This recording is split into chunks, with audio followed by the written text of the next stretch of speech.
আজকে আমরা নিউটনিয়ান মেকানিক্সের লেকচার 13 শুরু করব।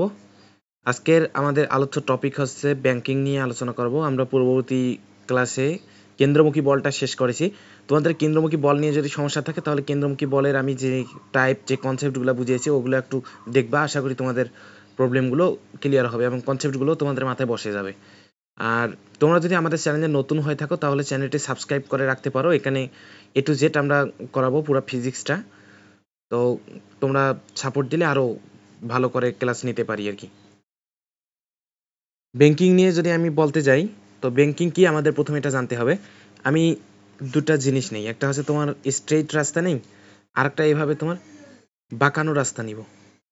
তো দেখো আমি দুইটা জিনিস বলি যে সোজা রাস্তায় কিন্তু তুমি যে বেগ নিয়ে নিরাপদে যেতে পারবা, কিন্তু বাঁকা রাস্তায় কিন্তু ওই একই বেগ নিয়ে নিরাপদে যেতে পারবা না। তোমরা যারা মোটরসাইকেল চালাও তারা কিন্তু জিনিসটা বুঝো যে এই বাঁকটা পার হওয়ার জন্য আমাদের দুইটা কাজ করা লাগে। একটা হয়তো তোমাদের স্পিড কমানো লাগে, অথবা তোমাদের কি করা লাগে, তোমরা যে রেসিং বাইকগুলা যে রেসিং যে কম্পিটিশনগুলো থাকে না ওগুলো দেখো না, যে বাইকগুলো কি যখন মোড় ঘোরে তখন একদম এভাবে হেলে যায়। তো ওইটা হইতে পারে আমরাও কিন্তু ছোটোখাটো বাঁকগুলো এরকম কি একটু হেলে যাই। তো যখন বাইক চালার সময় এখানে কিন্তু হালাহালি করা লাগে না, কিন্তু এখানে মোড় যখন ঘুরি তো তখন বাইক আমাদের একটু হেলে যেতে হয়, অথবা আমরা কি ব্রেকটা স্লো করি। না হলে আমরা কি একটা গেস করতে পারি যে একটা জিনিস যেখানে কি হইতে পারে, যদি আমরা ওইটা না করি অথবা আমাদের ব্রেকটা যদি আমরা কন্ট্রোলে রাখতে না পারি তাহলে এই দিক বরাবর ছিটকে যাওয়ার একটা চান্স থাকে, এদিক বরাবর ছিটকে যাওয়ার চান্স থাকে। তো সেজন্য এই অ্যাক্সিডেন্টটা এড়ানোর জন্য আমরা কি করি, বেঁকে যাই অথবা একটু ব্রেক স্লো করি। তো তাহলে এই যে আমরা যে বাঁক নিচ্ছি অথবা যখন দুই চাকার আমরা গাড়িতে যাচ্ছি মোটরসাইকেলে যাচ্ছি তখন আমরা কি বাঁক নিয়ে একটা ব্যাংকিং তৈরি করতে পারতেছি। এই যে কাহিনীটা যে ঘটাচ্ছি না, এই কাহিনীটাই কিন্তু ব্যাংকিং। এখন চার চাকা অর্থাৎ বাস ট্রাক মাইক্রো এগুলাতে তোমাদের কি আমরা বেঁকে বাঁক নিতে পারবো? ধরো মোটরসাইকেলে আমরা বেঁকে বাঁক নিতে পারতেছি, কিন্তু এই চার চাকার গাড়িগুলো দিয়ে তো আমরা বেঁকে বাঁক নিতে পারবো না। তো তখন করা হয় কি, এই রাস্তাগুলোকে একটু বাঁকানো হয়, অর্থাৎ রাস্তার এক সাইড ধরো এইখানে একটু উঁচু করা হবে, এরকম ভাবে এইখানে একটু ধরো তোমার উঁচু করতেছি, ঠিক আছে, এখানে তোমার এই সাইডটা একটু উঁচু করতেছি। এই সাইড উঁচু করার কারণে হয় কি, তোমার এই সাইড থেকে এই যে এই ডান সাইড থেকে বাম সাইডে একটু উঁচু হওয়ার কারণে রাস্তাটা বেঁকে থাকে। তো চার চাকার গাড়িটা অটোমেটিক্যালি তোমার বেঁকে যায়। এই কারণে তোমার এখানে চার চাকার আর কি গাড়িতে তোমার কি বাঁক নেওয়া লাগে না, তোমার রাস্তা ওই একটু উঁচু নিচু থাকে, এই কারণে অটোমেটিক একটা ব্যাংকিং তৈরি হয়। তো আমরা এবার ব্যাংকিং টাইপগুলো নিয়ে একটু আলোচনা করব। আশা করি তোমরা ব্যাংকিং এর উদ্দেশ্যটা বুঝেছো যে ব্যাংকিংটা আসলে কি কারণে করা হয়। ব্যাংকিং এর মূল কারণটা হচ্ছে এটা, মূলত তোমাদের নিরাপদে বাঁক নেওয়ার কারণে আসলে ব্যাংকিং এর উৎপত্তি। তো এখন আমরা যদি ব্যাংকিং এর যে প্রথম টাইপ আমরা যেটা ফার্স্ট টাইপ পড়বো, কয়েকটা টাইপ পড়বো, 4-5টা টাইপ পড়বো। তাহলে দেখো প্রথম টাইপটা পড়তেছি আমরা ফার্স্ট টাইপ ব্যাংকিং এর, আমরা প্রথম টাইপটা পড়তেছি। তো প্রথম টাইপটা হচ্ছে না বেঁকে বাঁক অতিক্রম। না বেঁকে বাঁক অতিক্রম প্রাইমারি টাইপ, না বেঁকে বাঁক অতিক্রম। আর এখানে তোমার আছে ঘর্ষণহীন, ঠিক আছে, ঘর্ষণহীন, না বেঁকে বাঁক অতিক্রম আর ঘর্ষণহীন। মনে করো এই যে এটা তোমার রাস্তা একটা, ঠিক আছে, এটা আমার রাস্তা। তো এই রাস্তাতে আমি বাঁক নিব। আমি ধরো এইটা আমার মোটরসাইকেল, ঠিক আছে, এই জিনিসটা আমার মোটরসাইকেল। তো আমি এই মোটরসাইকেলে করে বাঁক নিচ্ছি, মোড়টা ঘুরবো। তো আমি না বেঁকে মানে কি, আমি যে এই যে বলতেছি যে যখন রাস্তা বাঁকবো, ধরো মোটরসাইকেল আমার এইরকম খাড়া থাকে, কিন্তু বাঁক দেওয়ার সময় আমি এইভাবে বেঁকে যাই, এইভাবে বেঁকে যাই, এটাকে আমি বলতেছি বেঁকে যাওয়া। কিন্তু আমি এখানে কি বেঁকে যাব না, সোজাসুজি থাকবো এবং বাঁক নেওয়ার ট্রাই করবো যে আসলে বাঁক নিতে পারবো কিনা। তো আমি এই যে এখান থেকে যে তোমার আসলে ঘুরতেছি, অর্থাৎ যে পয়েন্টটাকে কেন্দ্র করে আমি ঘুরবো, এখানে আমার আর একটা বৃত্তের মতো তৈরি হবে। দেখো আমার পথটা, আমি এই পথটা একটু মার্ক করে দেখাই। ধরো এই রাস্তার সাথে এই পথটা, এই যে পথটা, যে পথে আমি অতিক্রম করতেছি, এটা একটা বৃত্তের অংশ, এটা একটা বৃত্তচাপ, এই যে এটা একটা বৃত্তচাপ, এটা একটা বৃত্তচাপ। আবার এই দুইটা কিন্তু সমান্তরালে আছে, এটা আর এটা সমান্তরালে আছে। আবার এটা দেখো, এটা তাদের সমান্তরাল, অর্থাৎ এটাও একটা বৃত্তচাপ। তো এই বৃত্তচাপটার ব্যাসার্ধ যদি আমার আর হয়, ঠিক আছে, এই বৃত্তচাপের ব্যাসার্ধ ধরে নিলাম আর, অর্থাৎ আমি যে পথটা, পুরো রাস্তার কিন্তু আর নেওয়া চলবে না, অর্থাৎ এটা যে তোমার ধরো এখানে বাই চান্স কেন্দ্রটা হচ্ছে এখানে, কেন্দ্র মনে করো এই বৃত্তটা। আর আমরা একটা বিষয় জানি যে সমান্তরাল যে বৃত্তগুলো থাকে তাদের কিন্তু কেন্দ্রগুলো কি সমান, একই হওয়ার চান্স থাকে। অর্থাৎ এখানে মনে করো একটা কেন্দ্র আছে না, এখানে তোমার একটা বৃত্ত, তো এই বৃত্তের সমান্তরাল করে আমি আর একটা বৃত্ত আঁকবো। তো এইভাবে আঁকতেছি, এই যে এটা এটা একটা বৃত্ত, এগুলো কিন্তু সমকেন্দ্রিক। অর্থাৎ এই যে বৃত্তগুলো আমি আঁকতেছি, সমান্তরাল বৃত্ত বলতে কি বোঝাচ্ছি, যে এটা আর এটা তোমার সমান্তরালে আছে, প্রতিটা পয়েন্টে সমান্তরাল আছে। যখন সমান্তরাল হবে তখন আসলে এগুলো সমকেন্দ্রিক হয়, ঠিক আছে, সমকেন্দ্রিক হয়ে যাবে, সমকেন্দ্রিক। এটা মুছাই দিব, এটা লাগতেছে না, এটা জাস্ট একটু বুঝাইলাম। তাহলে সমকেন্দ্রিকটা আশা করি তোমরা বুঝেছো। তো এখানে আমি তোমাদের এটা দ্বারা যেটা বোঝানোর ট্রাই করতেছি, এখানে দেখো তুমি কয়টা বৃত্তচাপ পেয়েছো, এখানে একটা বৃত্তচাপ, এখানে একটা বৃত্তচাপ, এখানে একটা বৃত্তচাপ, তিনটা বৃত্তচাপ কিন্তু সমান্তরাল। তো সমান্তরাল হতে এই তিনটা বৃত্তচাপ একই বৃত্তের, আচ্ছা, সমকেন্দ্রিক, অর্থাৎ সমকেন্দ্রিক বৃত্তের বৃত্তচাপ, সমকেন্দ্রিক বৃত্তের বৃত্তচাপ, অর্থাৎ এটা যে বৃত্তের তোমার বৃত্তচাপ, এটা যে বৃত্তের বৃত্তচাপ, এটা যে বৃত্তের বৃত্তচাপ, তিনটা বৃত্তই তোমার একই কেন্দ্রকে কেন্দ্র করে কি বৃত্ত তৈরি করেছে। অর্থাৎ আমি যদি বাই চান্স কেন্দ্রটা এখানে ধরে নেই, ধরে নিলাম কেন্দ্রটা আমার এটা, তাহলে এখন আমার আর কতটুকু, আমার আর হচ্ছে এতটুকু, এই যে ডিস্টেন্সটা তোমরা দেখবা, এই ডিস্টেন্সটা হচ্ছে আমার আর, ঠিক আছে, এটা হচ্ছে আমার আর। তোমরা অনেকে কনফিউশনে পড়ে যাও যে আরটা আসলে আমরা এই প্রথম যে রাস্তার ধার সেখান থেকে নিব, না পরবর্তী যে রাস্তার ধার সেখান থেকে নিব, কিন্তু আসলে না, আমি যে পথটা অতিক্রম করব, যে মুহূর্তে আমি যে পথটা অতিক্রম করতেছি, ঠিক ওই মুহূর্তের আমার ওইখান থেকে ব্যাসার্ধটা নিতে হবে। যদি আমি এখানে থাকি, এখান থেকে যদি পথ অতিক্রম করি, তাহলে এই পয়েন্টে আমাকে একটা কি এই বৃত্তচাপের সাথে সমান্তরাল আর একটা বৃত্তচাপ এই পয়েন্টে চিন্তা করে সেখান থেকে আমার আরটা নিতে হবে। তাহলে এইটা হচ্ছে আমার আর। আশা করি তোমরা আর কোনটা এই জিনিসটা বুঝেছো, এটা হচ্ছে আমার আর, ঠিক আছে। তারপর দেখো, এখানে যদি আমার বাইক সহ আমার ভর এম হয়, আমি কি বললাম, বাইক সহ আমার ভর হচ্ছে এম, ঠিক আছে, বাইক সহ আমার ভর এম, তাহলে নিচের দিকে কি ক্রিয়া করবে, নিচের দিকে এখানে ক্রিয়া করবে এম জি, নিচের দিকে ক্রিয়া করতেছে এম জি। আবার এই বাইকটা আমি সহ বাইকটা যে তলে অবস্থান করতেছি সেই তলে একটা ক্রিয়া দেব আর, এরকম। এখানে মনে করো এই রাস্তাটায় আমি একটা ক্রিয়া দিছি, অর্থাৎ আমি সহ বাইকটা একটা ক্রিয়া দিছি আর, কিন্তু আমার লাগবে এই বাইকটার উপর প্রযুক্ত বলগুলা, এটা কিন্তু আমি প্রয়োগ করছি রাস্তাতে, এটা কিন্তু আমার লাগতেছে না। এখানে হচ্ছে রাস্তাটা বাইককে কি পরিমাণ বল দিচ্ছে, অর্থাৎ রাস্তা বাইককে আর একটা প্রতিক্রিয়া দিচ্ছে আর, ক্রিয়া প্রতিক্রিয়া সমান ও বিপরীতমুখী, সেটা হচ্ছে যে আমি রাস্তাতে প্রয়োগ করতেছি আর, রাস্তা আমাকে বাইক সহ, অর্থাৎ আমি বলতে বোঝাচ্ছি আমি আর বাইক, তো আমাকে আর বাইককে রাস্তা আর একটা প্রতিক্রিয়া দেয়, সেই আরটা আমাদের লাগতেছে। তাহলে আমরা এখানে যেটা ক্যালকুলেশনে আনবো বা এখানে যেটা ইন্ডিকেট করব, সেটা হচ্ছে রাস্তা কর্তৃক প্রযুক্ত বাইকের ওপর প্রযুক্ত কি প্রতিক্রিয়াটা। অর্থাৎ এখানে তোমার এই দিক বরাবর তোমার একটা প্রতিক্রিয়া থাকতেছে, সেই প্রতিক্রিয়াটা হচ্ছে আমার আর, ঠিক আছে, আর। এখন দেখো উপর নিচে কিন্তু উপরের দিকে নিচের দিকে বাইকের কোনো গতি নাই, উপরের দিকে নিচের দিকে বাইকের কোনো গতি নাই, তাহলে আমরা কি লিখতে পারি যে আর হচ্ছে তোমার এমজি এর সমান, আর আর এমজি একে অপরকে ক্যান্সেল করে দেয়, এটা আমরা লিখতে পারি। তারপর দেখো এখানে আমরা আসলে কাজটা করতেছি কি, কাজটা করতেছি আমরা একটা বাঁক ঘুরতেছি, একটা মোড় ঘুরতেছি। তো একটা মোড় ঘোরার সময় ঘোড়া কথাটা যেখানে আসবে সেখানে আমাদের কোন জিনিসটা আনতে হবে, আমাদের একটা ডিমান্ড ফোর্স যেটা হচ্ছে কেন্দ্রমুখী বল সেটা লাগবে, অর্থাৎ এই দিক দিয়ে আমাদের কেন্দ্রের দিকে, এটা হচ্ছে আমার কেন্দ্র। তো যে পথে আমি ঘুরতেছি, যে বৃত্তাকার পথে ঘুরতেছি, সেই পথে ঘোরার জন্য কেন্দ্রের দিকে একটা কেন্দ্রমুখী বল লাগবে, অর্থাৎ এই দিক দিয়ে আমার একটা কি এফসি চাওয়া হয়েছে, যে বাবা আমাকে একটু এফসি দাও, ঠিক আছে। কিন্তু এই এফসিটা হচ্ছে ডিমান্ড ফোর্স, আমরা এটা পূর্ববর্তী ক্লাসে এতবার বলেছি, আশা করি তোমরা নতুন শোনার কথা না, এটা হচ্ছে ডিমান্ড ফোর্স, এই এফসিটা হচ্ছে আমাদের ডিমান্ড ফোর্স, ঠিক আছে। তো কেন্দ্রমুখী বলের ডিমান্ড ফোর্স, এখন এটা আমাদের একটা যোগানদাতা থাকতে হবে, যে আসলে এখানে কেন্দ্রমুখী বলের যোগানটা দিচ্ছে কে, সেই যোগানদাতা থাকতে হবে। তাহলে এখন দেখো তো এখানে কোনো ফোর্স আছে যেটা আমাদের কেন্দ্রমুখী বল যোগান দিবে, দেখো ডানে বামে, অর্থাৎ কেন্দ্রমুখী বলটা যেহেতু ডানে বামে কাজ করবে, তাহলে ডানে বামে এখানে কোনো ফোর্স আছে যেটা কেন্দ্রমুখী বলের যোগান দিচ্ছে? দেখো আমি বলছি তলটা ঘর্ষণহীন, অর্থাৎ এখানে তলে ঘর্ষণ নাই, তলে ঘর্ষণ নাই, তাহলে এখানে ঘর্ষণ বল আর কেন্দ্রমুখী বলের যোগান দিতে পারতেছে না। আর এর কোনো উপাংশ আছে যেটা তোমার কেন্দ্রমুখী বলের যোগান দিবে? না। এমজি এর কোনো উপাংশ আছে যেটা কেন্দ্রমুখী বলের যোগান দেবে? তাও না। তাহলে এখানে আসলে কেন্দ্রমুখী বলের যোগান দেওয়ার মতো কেউ নাই। তাহলে আমরা কি লিখতে পারি? নো সোর্স, অর্থাৎ এখানে তোমার কেন্দ্রমুখী বলের কেউ যোগান দিচ্ছে না,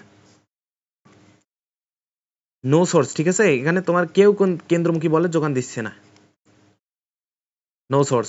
তাহলে কেন্দ্রমুখী বলের যদি যোগান দিতে না পারে তাহলে আসলে বস্তু ঘুরবে না। ঠিক আছে, তাহলে যেটা আলটিমেট রেজাল্ট যেটা আমরা লিখতে পারি, আলটিমেট রেজাল্ট কি?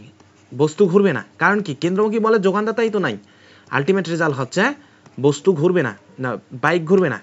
আচ্ছা, ঘোরা অসম্ভব আমরা লিখে দেই, ঘোরা অসম্ভব, ঘোরা অসম্ভব। ঠিক আছে, তাহলে আমরা কি দেখলাম? আলটিমেট রেজাল্ট হচ্ছে ঘোরা অসম্ভব। তাহলে এটা তোমার প্রথম টাইপটা হচ্ছে কি, ফার্স্ট টাইপটা আমি দেখালাম। আসলে ঘর্ষণ যদি না থাকে তাহলে আবার বাঁকবো না, অর্থাৎ বেঁকেও যাব না, প্লাস ওই তলে তোমার ঘর্ষণও নাই, তাহলে এখানে তোমার ঘোরা অসম্ভব। ঠিক আছে, এখন দেখো, এখন আমরা যেটা দেখবো টাইপ 2, এটা হচ্ছে না বেঁকে, আচ্ছা বেঁকে বাঁক অতিক্রম ঘর্ষণহীন, টাইপ 2।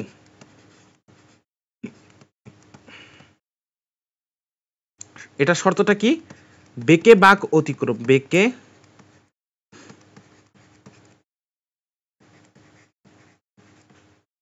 বেঁকে বাঁক অতিক্রম এবং ঘর্ষণহীন। ঠিক আছে,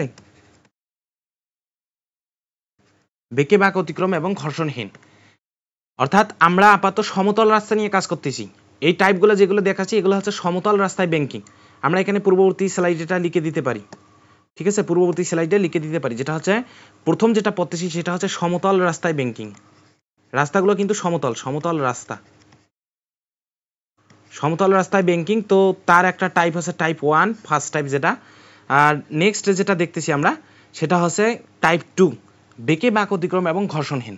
তাহলে আমরা সেমলি আবার একটা রাস্তা নিব।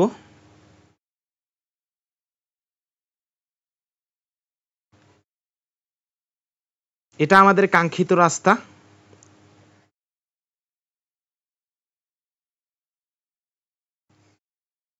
আচ্ছা ধরে নাও এটা আমাদের কাঙ্ক্ষিত রাস্তা। তো রাস্তায় এখানে আমার কি বাইকটা আছে, এই যে এখানে বাইক আছে, এই পয়েন্টে আমার বাইকটা আছে। তো আমি এবার করতেছি কি, বাইকটা সোজাসুজি না রেখে এভাবে বাঁক নিছি একটা।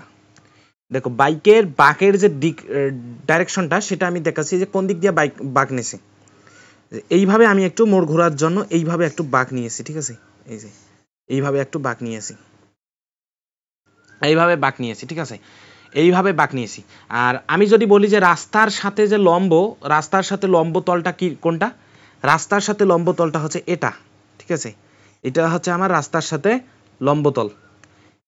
আর তাহলে এটা আমি বাঁক নিয়েছি। বাঁক নেওয়ার ফলে দেখো আসলে সবসময় অবিলম্বিক প্রতিক্রিয়া কিন্তু তলের উপর লম্ব হয় না। তলের উপর লম্ব কখন হয়? যখন আমরা এই যে হেলানো তলে যখন পড়ছিলাম, যে হেলানো তলে তোমার একটা বস্তু আছে, হেলানো তলে বস্তু তোমার তলে যে ক্রিয়া দিচ্ছে সেটা এই দিক বরাবর ক্রিয়া দিচ্ছে, মানে ও আসলে কোন দিক দিয়ে ক্রিয়া দেবে সেই দিক বরাবর আমাদের প্রতিক্রিয়াটা পাবো। সেটা আমরা এতদিন পর্যন্ত যেগুলো দেখেছি সেগুলো দেখেছি যে প্রতিক্রিয়াটা সবসময় তলের উপর লম্ব হয়েছে। অর্থাৎ যে তলে বস্তুটা ছিল সেই তলের উপর লম্ব হয়েছে প্রতিক্রিয়াটা। সেটা হচ্ছে কি, এই দেখো এই হেলানো তলের যে বিষয়টা বললাম, হেলানো তলে তোমার বস্তুটা আসলে ক্রিয়ায় দিছে এইভাবে, অর্থাৎ ক্রিয়ায় দিছে তলের সাথে লম্ব বরাবর, এই কারণে আমরা প্রতিক্রিয়াটা তলের উপর লম্ব পেয়েছি। কিন্তু এখানে দেখো ক্রিয়া কিন্তু লম্বভাবে দেওয়া হয়নি, অর্থাৎ আমি যখন বাঁক নিছি তখন আসলে তলে আমি ক্রিয়া দিছি এই দিক বরাবর, এই দিক বরাবর ক্রিয়া দিয়েছি তলে, এই দিক বরাবর তলে ক্রিয়া দিয়েছি। তো তল আমাকে এই দিক বরাবর প্রতিক্রিয়া দেবে। ঠিক আছে, আমরা দেখো জিনিসটা কি করতেছি, বাইকের ওপর প্রযুক্ত বল নিয়ে আলোচনা করতেছি। অর্থাৎ বাইক সহ আমি তলে একটা ক্রিয়া বল দিছি, সেটা এই দিক বরাবর, এই দিক বরাবর একটা ক্রিয়া দিছি, সেটা আমাদের বিবেচনা। আমরা কোনটাই বিবেচনায় আনবো? যেটা হচ্ছে যে এই তলটা বাইক আর আমাকে কোন দিক বরাবর একটা প্রতিক্রিয়া দেয়। যেহেতু আমি এই দিক বরাবর একটা ক্রিয়া দিয়েছি তাহলে বাইক আর আমাকে তল এই দিক বরাবর একটা প্রতিক্রিয়া দেবে, অর্থাৎ দিকটা হবে এই দিক। তাহলে আমরা কি এখানে লিখতে পারি না যে এখানে একটা আমার কি প্রতিক্রিয়া আছে,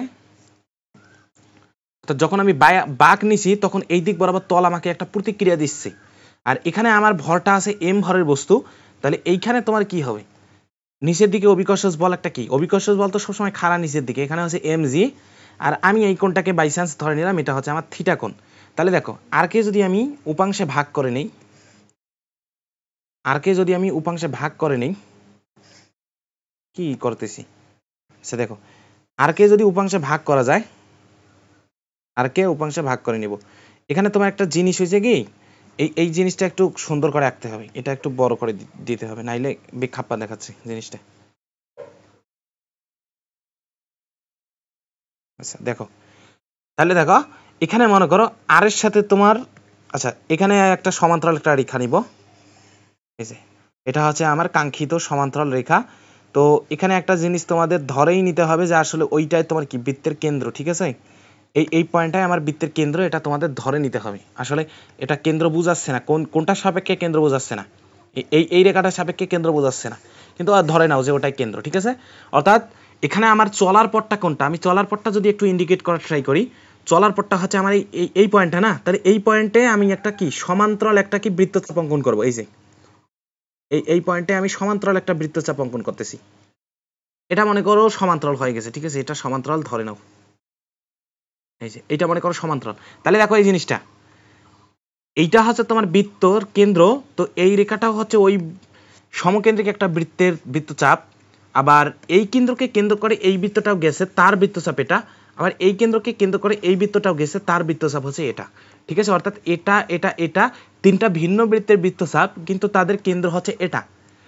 তাহলে বুঝছো কি আমার কথা, যে আসলে তোমরা অনেকেই কনফিউশনে পড়ো যে রাস্তার এই ধারের সাপেক্ষে ব্যাসার্ধ নিব না এই ধারের সাপেক্ষে, কিন্তু আসলে ব্যাসার্ধটা হচ্ছে আমি ঠিক কোন মুহূর্তে আমার বেগটা মাপতে চাচ্ছি, কোন জায়গায়, এই জায়গায় কিন্তু আমার বেগ কিন্তু আলাদা হইতে পারে। এই জায়গায় আমার একটা নির্দিষ্ট বেগে ধরো 5 মিটার পার সেকেন্ড বেগে ঘুরবো, 5 মিটার পার সেকেন্ড বেগে ঘোরার জন্য এই দিক দিয়ে ঘোরার সময় যে কেন্দ্রমুখী বল লাগবে, এই দিক দিয়ে ঘোরার সময় কিন্তু সেম কেন্দ্রমুখী বল লাগবে না, আবার এই প্রান্তে ঘোরার সময় কিন্তু সেম কেন্দ্রমুখী বল লাগবে না, প্রতিটা পয়েন্টে কিন্তু কেন্দ্রমুখী বল আলাদা থাকবে। কোন পয়েন্টে কেন্দ্রমুখী বলটা সেম থাকবে, এই পুরো পথে কিন্তু কেন্দ্রমুখী বলটা সেম থাকবে, ঠিক আছে। আবার এই যে পয়েন্টটা আছে, এই পয়েন্ট প্লাস এর সাপেক্ষে যদি আমরা সমান্তরাল একটা বৃত্তচাপ অঙ্কন করি, তো এই প্রতিটা পয়েন্টে কিন্তু তোমার কি কেন্দ্রমুখী বলটা সেম থাকবে। আবার এখানে একটা পয়েন্ট আছে, এই পয়েন্টের সাথে যদি আমি সমান্তরাল একটা বৃত্তচাপ নেই, এইটার সাথে সমান্তরাল বা এটার সাথে সমান্তরাল, এই পয়েন্টকে কেন্দ্র, এই পয়েন্ট থেকে এভাবে একটা সমান্তরাল নেব, তো প্রতিটা পয়েন্টে তোমার কি কেন্দ্রমুখী বলটা সেম থাকতেছে। তাহলে আশা করি তোমরা জিনিসটা বুঝেছো। তো বেঁকে বাঁক অতিক্রম করার সময় বললাম বাঁকাভাবে আমি একটা ক্রিয়া দেই তলে, তল আমাকে বাঁকাভাবে একটা প্রতিক্রিয়া দেয়, সেটা হচ্ছে আর। তো আরকে যদি আমরা উপাংশে ভাগ করি, এটা আমি থিটা নিলাম, তো এই দিক বরাবর আর এর উপাংশ হচ্ছে আর কস থিটা, আর এই দিক বরাবর কেন্দ্রের দিকে আর এর উপাংশ হচ্ছে আর সাইন থিটা, কারণ এই কোণটা হচ্ছে 90 ডিগ্রি, এই যে এই কোণটা আছে, এই কোণটা হচ্ছে 90 ডিগ্রি কোণ, তো 90 ডিগ্রি অ্যাঙ্গেলে থাকলে এটা থিটা হলে আর এর এইদিকে উপাংশ আর কস থিটা, এদিক বরাবর হচ্ছে আর সাইন থিটা, আর নিচের দিকে আসতেছে এমজি। এখন কি বলছি, ঘর্ষণহীন, ঠিক আছে। এখন যদি আমি জিনিসটা বুঝি যে উপরে নিচে আসলে আমার কোনো গতি নাই, তাহলে উপরে নিচে যদি আমার কোনো গতি না থাকে, তাহলে আমি কি এটা লিখতে পারি না, দেখো তো, যে আর কস থিটা এমজি কে ক্যান্সেল করে দেয়, আর কস থিটা হচ্ছে এমজি, এটা আমরা লিখতে পারি কিনা। আর নেক্সট যেটা লিখবো সেটা হচ্ছে আর সাইন থিটা। কি দেখো, এখন আমি এখানে কাজ করতেছি, এখানে আমি ঘুরতেছি, ঘোরার জন্য আমার কেন্দ্রের দিকে কেন্দ্রমুখী ফোর্স লাগতেছে, তো কেন্দ্রের দিকে কেন্দ্রমুখী ফোর্সের যোগান কে দিবে, দেখো কেন্দ্রের দিকে তোমার একটি মাত্র বল অ্যাক্টিভ আছে, সেটা হচ্ছে আর সাইন থিটা, আর কিন্তু কোনো বল কেন্দ্রের দিকে কাজ করতেছে না, তাহলে এখানে তোমার কেন্দ্রমুখী বলের যোগান দিচ্ছে আর সাইন থিটা, তাহলে আর সাইন থিটাকে আমরা লিখতে পারি M V square by R, ঠিক আছে। তাইলে আর সাইন থিটাকে M V square by R লিখতে পারি, এটা হচ্ছে আমরা 2 নম্বর সমীকরণ দিতে পারি। এখানে যদি আমরা ট্যান থিটাতে যেতে চাই তাহলে কি করা লাগবে, দেখো তো 2/1 করা লাগবে, 2/1 যদি করি তাহলে এখান থেকে কি লিখতে পারি, দেখো ট্যান থিটা হচ্ছে V square by r g, এটা আমরা পাবো, ট্যান থিটা হচ্ছে ভি স্কয়ার বাই আর জি, তাহলে এটা আমরা কি ঘর্ষণ নাই, দেখো আগেই বলেছি কিন্তু ঘর্ষণ নাই, তাহলে এখানে তোমার কেন্দ্রমুখী বলের যোগানটা শুধুমাত্র দিচ্ছে R sine theta, R sine theta ব্যতীত কিন্তু এখানে ঘর্ষণ বা অন্য কোনো ফোর্স নাই, এক্সট্রা ফোর্স থাকলে সেটাও অংশগ্রহণ করতে পারতো, কিন্তু এখানে শুধু একটা ফোর্সে আছে কেন্দ্রের দিকে, সেটা হচ্ছে আর সাইন থিটা। সো কেন্দ্রমুখী বলের সম্পূর্ণ যোগানটাই কিন্তু আর সাইন থিটা থেকে আসবে। আশা করি তোমরা জিনিসটা বুঝেছো। তো এরপর আমরা টাইপ 3টা দেখব। টাইপ 3টা কিন্তু খুব ইম্পর্টেন্ট।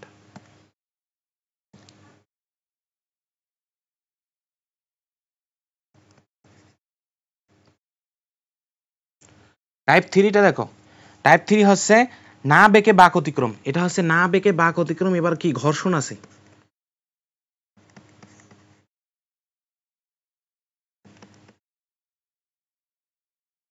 না বেঁকে বাঁক অতিক্রম, এখানে কি ঘর্ষণ আছে, ঠিক আছে, ঘর্ষণ আছে।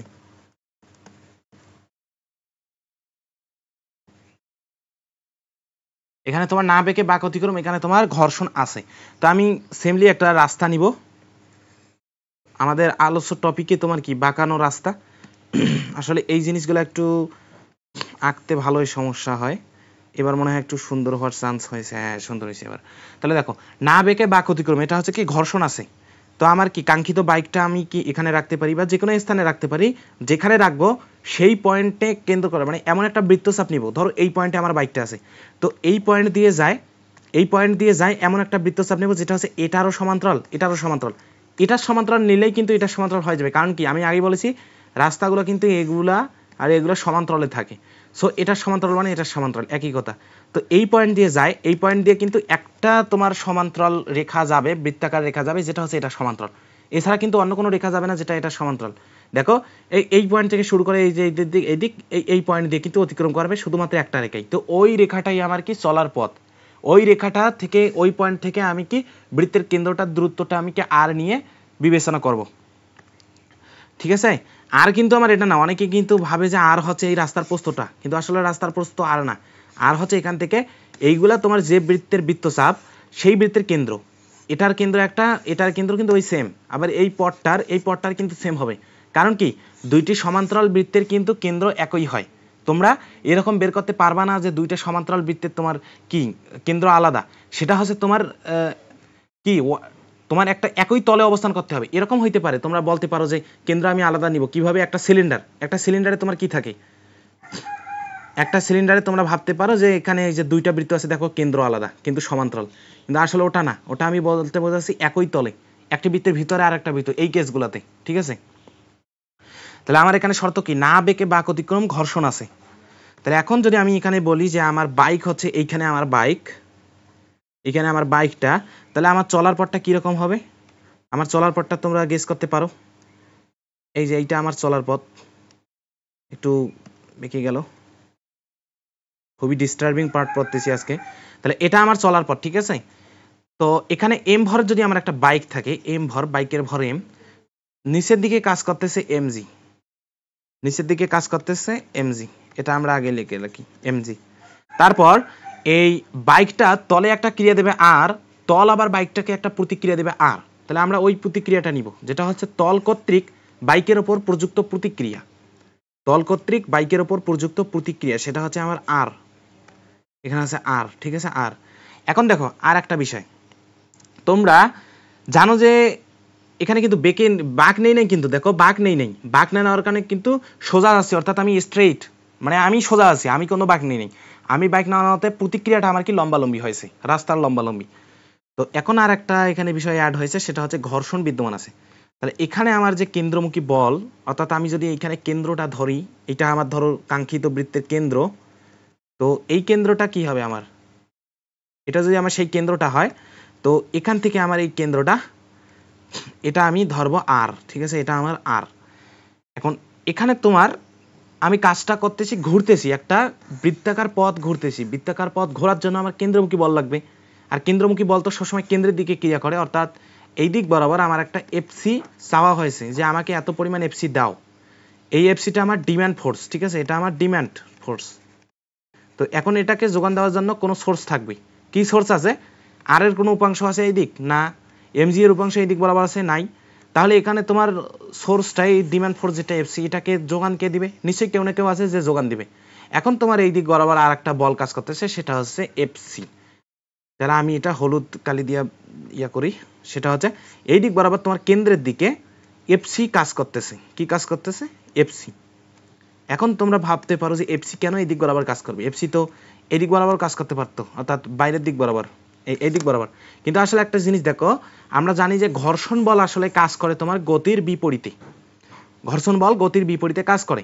কিন্তু এখন দেখো, এখন আমি যদি রাস্তায় এই দিক বরাবর যদি অতিক্রম করার ট্রাই করি, তোমাদের যদি দুর্ঘটনা ঘটে, দুর্ঘটনাটা কোন দিক দিয়ে ঘটার চান্স আছে? তোমার বাইক কি এই দিক বরাবর ছিটকে যাবে? না, বাইক ছিটকে যাবে এখান থেকে বাইরের দিকে, অর্থাৎ স্লিপ যদি কাটা হয় এখানে, তোমার যদি পিছলে যায় তো বাইকটা এই দিক বরাবর পিছলে যাবে। দেখো জিনিসটা, এদিক বরাবর খুব স্পিডে যাচ্ছি, একটা বাঁক নিচ্ছি, কন্ট্রোল করতে না পারে তোমার বাইকটা এই দিক বরাবর কিন্তু পিছলে যাবে। তো এই দিক বরাবর যেহেতু পিছলে যাওয়ার একটা উপক্রম হওয়ার চান্স আছে, তো এর স্থিতি ঘর্ষণ বলটা কাজ করবে এই দিক বরাবর। সেজন্য আমি এইদিকে এফসি না, এটা হচ্ছে এফএস, ঠিক আছে, এফএস অর্থাৎ তোমার এই দিক বরাবর যেহেতু পিছলে যাওয়ার উপক্রম হওয়ার একটা চান্স আছে, সে কারণে এই দিক বরাবর তোমার ঘর্ষণ বল কাজ করবে, স্থিতি ঘর্ষণ। এখন তোমাদের মনে অনেকের প্রশ্ন যে এখানে তো বাইকটা তো চলন্ত, তো বাইক চলন্ত হলে তোমার এখানে তো গতীয় ঘর্ষণ কাজ করতো, তাহলে স্থিতি ঘর্ষণ কেন? তাহলে তোমাদের এই জিনিসটা বোঝাই। দেখো, এইটা মনে করো তোমার রাস্তা, ঠিক আছে, এটা আমার রাস্তা। তো এই দিক বরাবর যখন আমার বাইকটা এইদিকে যাচ্ছে, তো গতিটা আমার কোন দিকে? গতিটা হচ্ছে সামনের দিকে। সামনের দিকে গতি হওয়ায় তোমার গতীয় ঘর্ষণ বল হচ্ছে পিছনের দিকে, গতীয় ঘর্ষণ বল পিছনের দিকে, ঠিক আছে। অর্থাৎ আমি সামনের দিকে যাচ্ছি, আমার গতীয় ঘর্ষণ বলটা কাজ করতেছে পিছনের দিকে। কিন্তু এর ডানে বামে কি তোমার কোনো ঘর্ষণ বল কাজ করতেছে? দেখো তো, এই দিক বরাবর যখন যাচ্ছি তখন ডানে বামে যদি কোনো ঘর্ষণ বল কাজ করে, সেটা হচ্ছে স্থিতি ঘর্ষণ। কারণ কি, ডানে বামে কিন্তু কোনো গতি নাই, আমার গতি আছে সামনে, সামনে পিছনে আমার গতি আছে। তো সামনে পিছনে গতি থাকায় আমার গতীয় ঘর্ষণ বলটা অ্যাক্টিভ আছে সামন পিছনে, কিন্তু ডানে বামে আমার কিন্তু কোনো গতি নাই। আর ডানে বামে গতি না থাকায় আমার ডানে বামে তোমার যে ঘর্ষণ বলটা কাজ করতেছে এটা হচ্ছে স্থিতি ঘর্ষণ। অর্থাৎ এখানে যদি আমার বাইকটা এভাবে যায়, এই যে পথটা আছে সামনের দিকে আমার একটা ঘর্ষণ বল কাজ করতে পারে, আবার নাও পারে, সেটা হচ্ছে গতীয় ঘর্ষণ বল। কিন্তু রাস্তার ডানে বামে কিন্তু এই বাইকটার কোনো গতি নাই, গতি না থাকার কারণে তোমার এখানে যে ঘর্ষণ বলটা কাজ করবে সেটা হচ্ছে ঘর্ষণ, অর্থাৎ স্থিতি ঘর্ষণ। আবার যদি তোমার এখানে একটা গতি তৈরি হয়, ধরো খুব স্পিডে গেছো, কন্ট্রোল করতে না পারে, এভাবে কি পিছলে পড়ে যাচ্ছ, তো যখন বাইকটা এভাবে পিছলে যাবে তখন আসলে গতীয় ঘর্ষণ বল এই দিক দিয়ে অ্যাক্টিভ হবে, এফএসএস যে দিক দিয়ে অ্যাক্টিভ আছে ঠিক ওই দিক বরাবর এফকে অ্যাক্টিভ হবে। কিন্তু আমরা যখন বাঁক নিচ্ছি তখন আসলে আমরা কি এই হিসাবগুলা, শর্তগুলা, যে কন্ডিশনগুলো আছে এগুলো আমরা নির্ণয় করতেছি যাতে আমাদের দুর্ঘটনা না হয়। দুর্ঘটনা না হওয়া মানে তো আমি যে পথে যাব ওই পথটা বজায় রাখবো, অর্থাৎ আমি এই পথ থেকে একটুকু নড়বো না, এমন একটা নির্দিষ্ট বেগ, সর্বোচ্চ বেগ বা সর্বনিম্ন বেগ নিয়ে যাব যেটার কারণে আমি এই পথটা থেকে নড়বো না, অর্থাৎ এভাবে পিছলে একটু সাইডে চলে যাব না। তো তাহলে যেহেতু এই পথটা থেকে আমি নড়তেছি না, তাহলে ডানে বামে আমার কোনো গতিই নাই, অর্থাৎ এই দিক বরাবর আমার কোনো গতিই নাই। তো এই দিক বরাবর যেহেতু গতি নাই, এপএস আমার অ্যাক্টিভ। আর এপএস কেন এই দিক দিয়ে অ্যাক্টিভ? কারণ তোমাদের যদি পিছলে যাওয়ার উপক্রম হয়, উপক্রম হবে এই দিক বরাবর, নিশ্চয়ই তোমার বাইক এই দিকে চলে আসবে না। তো সেক্ষেত্রে আমার এপএসটা হচ্ছে এই দিক বরাবর। তাহলে এখন আমি কি বলতে পারি যে এখানে তোমার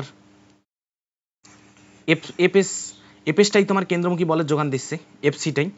তাহলে এখানে আমি যদি বলি যে উপরে নিচে গতি নাই, তাহলে আর এমজি আমরা লিখতে পারি, আর হচ্ছে এমজি, এটা আমরা লিখলাম, উপরে নিচে আমাদের কোনো গতি নাই। আর এখানে তোমার এফসি কেন্দ্রমুখী বল, সেন্ট্রিপেটাল ফোর্স, যোগান দিচ্ছে কে? এফএস। অর্থাৎ এফএসটা তোমার যোগান দিচ্ছে কেন্দ্রমুখী বলের। আর বাইকটা আর এই রাস্তার যে মধ্যবর্তী যে স্থিতি ঘর্ষণ গুণাঙ্ক, এই স্থিতি ঘর্ষণ গুণাঙ্ককে আমরা মিউএস দ্বারা কি আইডেন্টিফাই করে ফেললাম। তো এফসি হচ্ছে কি আমার কেন্দ্রমুখী বল হচ্ছে M V square by R, আর M V square by R, এই আর দিব কি, দেখো বড় হাতের আর দেওয়া কিন্তু যাবে না, কারণ কি এখানে আমার আসতেছে ছোট হাতের আর, আর এখানে এফ এস যেটা আছে অর্থাৎ স্থিতি ঘর্ষণ গুণাঙ্ক, সেটা হচ্ছে মিউ এস ইন্টু আর, সেটা হচ্ছে বড় হাতের আর। দেখো ছোট হাতের আর এর কেসটা আর বড় হাতের কেস, এখানে এম ভি স্কয়ার বাই আর, আরটা হচ্ছে বৃত্তের ব্যাসার্ধ, অর্থাৎ এই পয়েন্ট থেকে এই পয়েন্টের দূরত্ব। আর এখানে যত আমার মিউ এস ইন্টু আরটা আছে, এই আরটা হচ্ছে প্রতিক্রিয়া, তল কর্তৃক প্রযুক্ত প্রতিক্রিয়া। তাহলে এখানে আমি এম এম ক্যান্সেল করে দিব, আচ্ছা এখন না। তাহলে দেখো M V square by R, আর এখানে দেখো মিউ এস ইন্টু আর, মিউ এস তো আমরা জানি, তারপর আর এর মানটা দেখো, আর হচ্ছে এমজি, এখানে আমরা এমজি লিখতে পারি, এমজি, এম এম ক্যান্সেল করে দিব। তাহলে এখানে তোমার কি আসছে, ভি হচ্ছে রুট ওভার মিউ এস আর জি, ভি হচ্ছে রুট ওভার মিউ এস, আচ্ছা এম ভি স্কয়ার বাই আর, আমি আবার এখানে বড় হাতের আর দিয়ে ফেলেছি। M V square by R, আর এখানে তোমার যে আরটা আসতেছে এটা হচ্ছে কি ছোট হাতের আর হবে। তাহলে এখান থেকে তুমি ভি যেটা পাবা সেটা হচ্ছে রুট ওভার মিউ এস আর জি। তাহলে এটা হচ্ছে আমার কাঙ্ক্ষিত বেগ, সর্বোচ্চ বেগ, যে বেগটার থেকে বেশি বেগে গেলে আমি কি পিছলে পড়ে যাবো, অর্থাৎ এই দিক বরাবর পিছলে পড়ে যাব, এটা হচ্ছে আমার সেই বেগটা। ঠিক আছে, এর থেকে বেশি বেগে যদি আমি যাই, এর থেকে বেশি বেগে গেলে কিন্তু আমার আর কি তোমার ইয়া দিতে পারবে না আর কি, তোমার যোগান দিতে পারবে না। মিউএস যেটুকু আছে দেখো এখানে তোমার কি কি কনস্ট্যান্ট, আর তো কনস্ট্যান্ট, আমি নির্দিষ্ট একটা পথে যাচ্ছি, আর কনস্ট্যান্ট, জিও কনস্ট্যান্ট, দুইটাই যদি কনস্ট্যান্ট হয় তাহলে এখানে তোমার কিসের উপর ডিপেন্ডেন্ট, ভিটা ডিপেন্ড করতেছে তোমার শুধুমাত্র মিউএস এর উপর, স্থিতি ঘর্ষণ গুণাঙ্ক। তো স্থিতি ঘর্ষণ গুণাঙ্কটাকেও কিন্তু আমরা এখানে স্থির করে ফেলেছি, অর্থাৎ নির্দিষ্ট একটা মানেই স্থিতি ঘর্ষণ গুণাঙ্ক। তাহলে এই পুরো টার্মটা তোমার কনস্ট্যান্ট, অর্থাৎ তুমি নির্দিষ্ট একটা বেগের থেকে বেশি বেগে যেতেই পারবে না। যদি বেশি বেগে যাও তাহলে তোমার এখানে ডিমান্ডটা তোমার যত হবে এখানে ডিমান্ড বেড়ে যাবে। তুমি যদি চাও যে আমি বেশি বেগে যাব, অর্থাৎ দেখো ভিটা তুমি বাড়াচ্ছ, ভি বাড়াচ্ছ মানে এম ভি স্কোয়ার বাই আর বেড়ে যাবে, এম ভি স্কোয়ার বাই আর বেড়ে যাওয়া মানে কি তোমার ডিমান্ডটা বাড়তেছে, তোমার ঘর্ষণ কেন্দ্রমুখী বলের ডিমান্ডটা বাড়তেছে। আর ডিমান্ড বাড়া মানে তোমার কি চাহিদাটা পূরণ করার জন্য তোমাকে ও সর্বোচ্চ এতটুকুই দিতে পারে, এই এতটুকুই দিতে পারে, এই যে মিউএস ইন্টু আর পর্যন্তই ও দিতে পারবে, আর দিতে পারবে না। তো আর যদি না দেয় তাহলে এখানে তুমি কি হবা, একদম এভাবে পিছলে পড়ে যাবা। ঠিক আছে, আশা করি তোমরা না বেঁকে বাঁক অতিক্রম করার ঘর্ষণ আছে সেটা দেখেছো।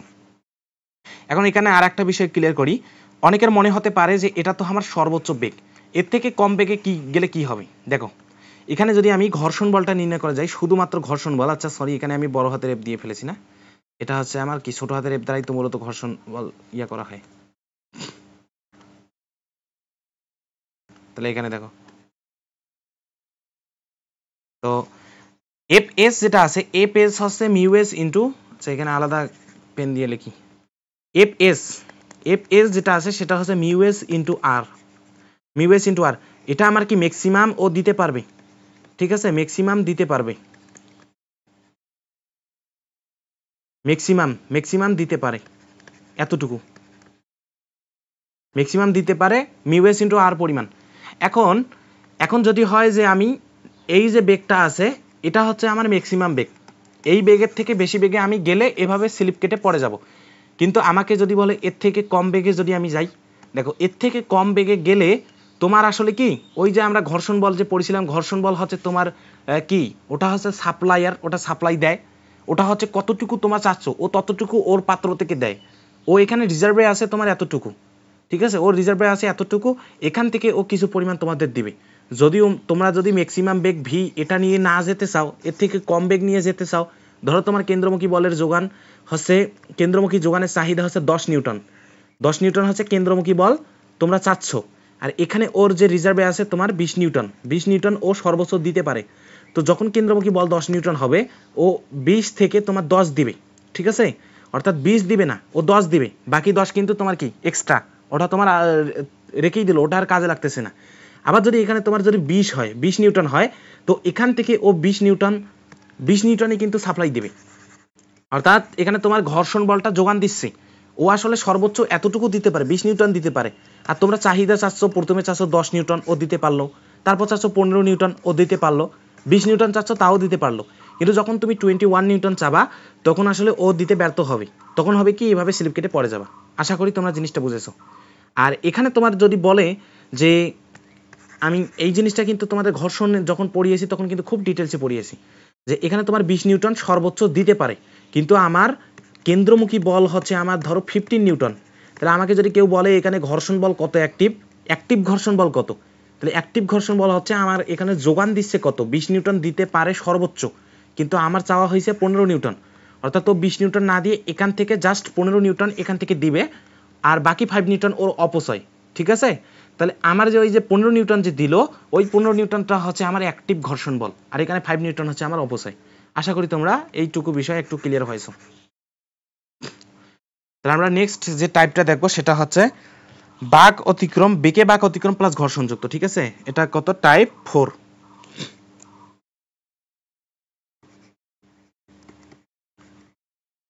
টাইপ 4, এটা হচ্ছে বেঁকে বাঁক অতিক্রম প্লাস ঘর্ষণ।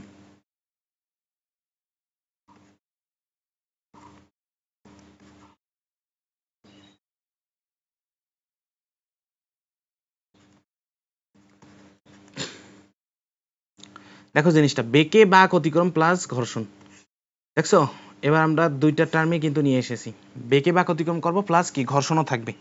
তো আমরা একটা রাস্তা কল্পনা করে নিব, এটা আমাদের কাঙ্ক্ষিত রাস্তা, ঠিক আছে। তো এখানে আমার মনে করো বাই চান্স বস্তুটা অর্থাৎ মোটরসাইকেলটা এখানে আছে, আমি আর পথ দিব কি চলার পথ দিলেও দেওয়া যায়, তো যদি নাও দাও তাহলে তো সমস্যা নাই, কিন্তু আমি তোমাদের বোঝানোর খাতিরে এখানে এর চলার যে পথটা আছে সেই পথটা একটু কি দিতে চাচ্ছি। তাহলে এটা এটা আমার মনে করো ওর চলার পথ, আর এগুলা যে বৃত্তের বৃত্তচাপ সেই তিনটা বৃত্তই ধরো এইখানে কেন্দ্র করে কি কেন্দ্র করে আছে, এইখানে কেন্দ্র করে আছে। তাহলে আমি একটা কাজ করি, এখানে কেন্দ্রটা থেকে এখানে তোমার কি সংযুক্ত করে দিব, সংযুক্ত করে দিব। আমার এই যে এখান থেকে এখানে যে দৈর্ঘ্যটা, এই দৈর্ঘ্যটা হচ্ছে আমার আর, সেটা আমরা এখানে দিয়ে দিই, সেটা হচ্ছে আর, ঠিক আছে আর। এখন আমি বেঁকে বাঁক অতিক্রম করতেছি, ঠিক আছে, বেঁকে বাঁক অতিক্রম করতেছি, আমি কতটুকু বেঁকে বাঁক নিচ্ছি সেটুকু আমি যদি হলুদ কালি দিয়ে একটু বোঝাই যে আমি এইভাবে বেঁকে বেঁকে যাচ্ছি, ঠিক আছে, এইভাবে বেঁকে যাচ্ছি। তো তলের উপর যে লম্ব একটা রেখা থাকে সেই রেখাটাকে যদি আমার ইন্ডিকেট করা লাগে তাহলে আমি এই দিক বরাবর একটা রেখা নিব, এইখানে ধরো আমার কি দেখো জিনিসটা দেখো, এবার আমার কাজটা হচ্ছে আমি বেঁকে বাঁক অতিক্রম করতেছি প্লাস আমার কি ঘর্ষণও আছে। তো আমি যে বাঁকটা নিচ্ছি সেই বাঁকটা হচ্ছে এইভাবে, অর্থাৎ এটা হচ্ছে আমার উলম্ব রেখা, উলম্ব রেখা থেকে আমি থিটা কোণে বেঁকে নিলাম, ঠিক আছে, এটা আমার কি এই কোণটা আমি ধরে নিলাম, এই কোণটা হচ্ছে আমার থিটা, থিটা কোণে যখন বেঁকে নিলাম তখন আমি কিন্তু ওই যে বুঝাইলাম যে যখন আমি বাঁক নিব তখন আসলে আমি ক্রিয়া দিচ্ছি বাঁকাভাবে, অর্থাৎ এখানে আমি যখন বেঁকে গেছি যখন তখন আসলে আমি ক্রিয়া দিচ্ছি এইভাবে বাঁকাভাবে, যে তলে আমি বাঁক নিচ্ছি সেই তলে বাঁকাভাবে ক্রিয়া দিচ্ছি, অর্থাৎ আমার ক্রিয়া দেওয়ার দিকটা হচ্ছে এই দিক আর, আবার তলটা আমাকে একটা প্রতিক্রিয়া দিচ্ছে সেটা হচ্ছে উপরের দিকে আর। তাহলে আমাকে কি কি বল প্রয়োগযুক্ত হচ্ছে আমার উপর এবং বাইকের উপর কোনগুলা বল অ্যাক্টিভ আছে সেই বলগুলা আমরা নিতে হবে। তো এখানে আমাদের যদি এখানে এই বলটা আমার কি নেওয়া লাগবে না, অর্থাৎ বাইকের ওপর এইটা হচ্ছে আর একটা প্রতিক্রিয়া আছে সেই প্রতিক্রিয়াটা আমাদের নিতে হচ্ছে। তাহলে এখন এখানে দেখো তল আমাকে উপরের দিক বরাবর বাঁকাভাবে একটা প্রতিক্রিয়া দিচ্ছে, সেই প্রতিক্রিয়াটা হচ্ছে আমার আর, সেটা আমরা এখানে লিখলাম। তারপর এখানে ধরো আমার বাইক সহ আমার ভর হচ্ছে এম, তাহলে নিচের দিক বরাবর কাজ করতেছে এম জি, আর উপরের দিক বরাবর যদি আমি আর কে উপাংশে ভাগ করে ফেলি তো এই দিক বরাবর আসতেছে আর কস থিটা, আর কেন্দ্রের দিক বরাবর তোমার যদি আমি একটা উপাংশ নেই, দেখো এটা হচ্ছে 90 ডিগ্রি, তো এটা থিটা হলে এদিক বরাবর আর কস থিটা, আর এদিক বরাবর আসতেছে আর সাইন থিটা, এদিক বরাবর আসতেছে আর সাইন থিটা, ঠিক আছে, আর সাইন থিটা। এখন তল আর এই এখানে তো ঘর্ষণ আছে, এতক্ষণ এই পার্টটুকু শেষ, বেঁকে বাঁক অতিক্রম করার যে বলগুলা হইতে পারে সেগুলো আমরা অলরেডি দেখে ফেলেছি, বেঁকে বাঁক অতিক্রম করা পর্যন্ত যতগুলো বল এখানে থাকতে পারে আমরা দেখে ফেলেছি। এবার আমাদের দেখতে হবে যে এখানে ঘর্ষণও আছে। তো ঘর্ষণ যদি থাকে তুমি কোন দিক বরাবর পিছলে পড়ার একটা উপক্রম হইতে পারো, যদি এই দিক দিয়ে জোরে বাঁক নাও, এই জিনিসটা কিন্তু পূর্ববর্তী স্লাইডে দেখলাম যে এই দিক বরাবর বাঁক নেওয়ার একটা উপক্রম হইতে পারে। তো এই দিক বরাবর যদি স্লিপ কেটে পড়ে যাওয়ার উপক্রম হয় তাহলে আসলে তোমার ঘর্ষণ বল কাজ করবে এই দিক বরাবর, ঠিক আছে, এই দিক বরাবর। তাহলে আমি এখানে ঘর্ষণ বলের একটা কি ডাইরেকশন দিয়ে দেব, এখানে আমি একটা ঘর্ষণ বলেরও ডাইরেকশন দিয়ে দেব, ঠিক আছে, একটু বড় করে দেই যাতে আসলে তোমরা জিনিসটা বুঝতে পারো যে আসলে এই দিক বরাবর একটা ঘর্ষণ বলও অ্যাক্টিভ থাকবে। এদিক বরাবর আমার ঘর্ষণ বল হচ্ছে এফএস, ঠিক আছে। আবার যে তলে আমি বাঁক নিচ্ছি সেই তল এবং মোটরসাইকেল, অর্থাৎ এখানে যে তোমার স্থির ঘর্ষণ গুণাঙ্কটা অ্যাক্টিভ আছে, এখানে যে তোমার স্থির ঘর্ষণ গুণাঙ্ক সেটা হচ্ছে মিউ এস, স্থির ঘর্ষণ গুণাঙ্কটা মিউ এস। এখন যদি আমাকে বলা হয় যে উপরে নিচে যদি আমরা হিসাব করি, উপরে নিচে যেহেতু কোনো গতি নাই, উপরে নিচে কোনো গতি নাই, তাহলে আমরা এখানে কি লিখতে পারি, দেখো আর কস থিটা, দেখো কি লিখতে পারি, এখানে লিখতে পারি আর কস থিটা, এটা হচ্ছে এমজি, এটাকে ক্যান্সেল করে দেয়, এটা হচ্ছে 1 নম্বর সমীকরণ, ঠিক আছে। আর দ্বিতীয়ত আর সাইন থিটা, আচ্ছা এম ভি স্কয়ার বাই আরটা আগে লিখি। ধরো আমার ডিমান্ড ফোর্স হচ্ছে এফসি হচ্ছে কেন্দ্রমুখী বল একটা নির্দিষ্ট পরিমাণ চাওয়া হয়েছে, তাহলে কেন্দ্রমুখী বলের এখন যোগান দেওয়া লাগবে, যোগানদাতা কে কি, দেখো তো কেন্দ্রের দিক বরাবর কোনগুলা বল অ্যাক্টিভ আছে, একটা আছে আর সাইন থিটা, আর একটা আছে এফ এস, আর কিন্তু বল নাই, অর্থাৎ এই দুইটা বলই কিন্তু কেন্দ্রমুখী বলের যোগান দিচ্ছে। তাহলে আমরা এখানে লিখতে পারি না আর সাইন থিটার যোগান দিচ্ছে তোমার এখানে কি কি যোগান দিচ্ছে, আর সাইন থিটা যোগান দিচ্ছে, প্লাস কি যোগান দিচ্ছে, এফ এস যোগান দিচ্ছে, এফ এস। এফ সিটাকে আমরা কি লিখতে পারি, M V square by R, আর হচ্ছে যে পথে ঘুরতেছি তার ব্যাসার্ধ। এখানে তোমার আসতেছে আর সাইন থিটা প্লাস এফ এসটাকে আমরা কি লিখতে পারি, মিউ এস ইন্টু আর। দেখো ঘর্ষণ বল কিন্তু সবসময় মিউ এস ইন্টু আর, ঘর্ষণ বল সবসময় মিউ এস ইন্টু আর। আমরা একটা জিনিস, একটা মিসকনসেপশন নিয়েই কিন্তু বড় হই, সেটা হচ্ছে যে আসলে আরটা হচ্ছে সবসময় তলের উপর লম্ব, সে কারণে এখানে যে মিউ এস ইন্টু আরটা নেওয়া হয়, সেই আরটা আমরা এই উপাংশটা নেই। অর্থাৎ যেহেতু তোমরা জানো যে তলের উপর লম্ব, অর্থাৎ আর কস থিটা, তলের উপর লম্ব আছে এখানে আর কস থিটা। আর কিন্তু দেখো তলের সাথে কিন্তু 90 মাইনাস থিটা কোণে আছে, তলের সাথে 90 মাইনাস থিটা, আর উলম্বের সাথে থিটা কোণে আছে, কিন্তু তলের সাথে 90 মাইনাস থিটা কোণে আর আছে। তাহলে ওই আরটা আমাদের মনে হয় যে না, এটা নেওয়া যাবে না, তলের সাথে লম্ব আর কস থিটা, এই আর কস থিটা আমরা নিয়ে এখানে বসাই দিই। কিন্তু আসলে এপেস হচ্ছে মিউ এস ইন্টু আর, এটা একদম চিরন্তন সত্য যে সবসময় এপেস হচ্ছে মিউ এস ইন্টু আর, তোমার জিনিসটা মাথায় রাখবা।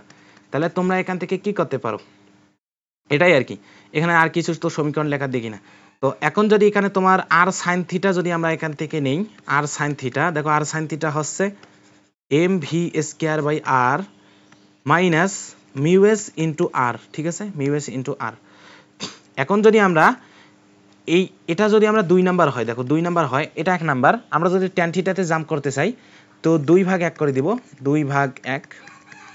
দেখো 2/1 করে দেওয়ার ফলে কি হবে, এখানে সাইন থিটা কস থিটা তোমার ট্যান থিটা এসে যাবে, দেখো ট্যান থিটা, আর এখানে তোমার আসতেছে M V square by R minus mu S into আরটাকে আমরা কি লিখতে পারি, আচ্ছা আর এ থাক সমস্যা নাই আর, আর এখানে তোমার আসতেছে যেটা নিচে যেটা আসবে সেটা হচ্ছে কি এমজি, ঠিক আছে, এমজি এটা, ঠিক আছে, এটা আসবে তোমার কি। আবার তোমরা এখানে আরটাকে কি লিখতে পারো, আরটাকে লিখতে পারো এমজি বাই কস থিটা, এভাবে। এগুলো আমি জাস্ট একটু দেখাইলাম, এগুলো ইম্পর্টেন্ট না, মানে ইম্পর্টেন্ট বলতে আমি যে কতদূর এগিয়ে যাচ্ছি, কতদূর আমি ক্যালকুলেট করতেছি, এগুলো ইম্পর্টেন্ট না। তোমাদের ইম্পর্টেন্ট হচ্ছে এটা লিখতে পারছো মানে তুমি 100-তে 100, এই এতটুকু লিখতে পারছো, এই 2 নাম্বারটা, এটা লিখতে পারছো মানে তুমি 100-তে 100। এখানে আমি কি করতেছি, হাবি যাবি ট্যান থিটা আনতেছি, ট্যান থিটাকে আবার সেক স্কয়ার রুট আবার ট্যান স্কয়ার থিটা দেই না কি দেই, এগুলো কিন্তু হিসাব নিকেশের বাইরে, এগুলো হচ্ছে ম্যাথ। তাহলে এখন আশা করি তোমরা জিনিসটা বুঝে গেছো।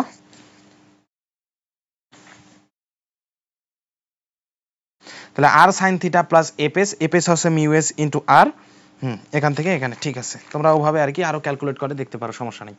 তাহলে এখন আমরা হেলানো তলে ব্যাংকিং এ জাম্প করতেছি, হেলানো তলে ব্যাংকিং, ঠিক আছে, হেলানো তলে ব্যাংকিং আমাদের সব থেকে ইম্পর্টেন্ট পার্ট হচ্ছে হেলানো তলে ব্যাংকিং। এটা আমরা দেব হেলানো তল, তো কিছুক্ষণ আগে কিন্তু আমরা সমতল নিয়ে আলোচনা করেছি, এবার আমরা পড়তেছি হেলানো তলে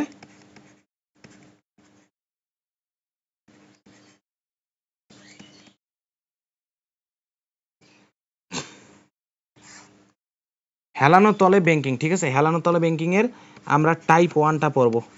হেলানো তলে ব্যাংকিংটা আমি ক্লাসের শুরুতে কিন্তু বলেছি, আসলে হেলানো তলে ব্যাংকিংটা কেন লাগবে, কারণ কি আমরা 2 চাকা নিয়ে বেঁকে যেতে পারি, কিন্তু 4 চাকা নিয়ে তো আর বেঁকে যাওয়া সম্ভব না। এই কারণে 4 চাকাতে করা হয় কি, রাস্তার একটা নির্দিষ্ট সাইড আমরা কি উঁচু করে ফেলি, ঠিক আছে। আমরা যদি রাস্তাটার যদি স্ট্রেইট যদি একটা ভিউ দেখি, এরকম রাস্তার একটা যদি স্ট্রেইট ভিউ দেখি তো এরকম হবে,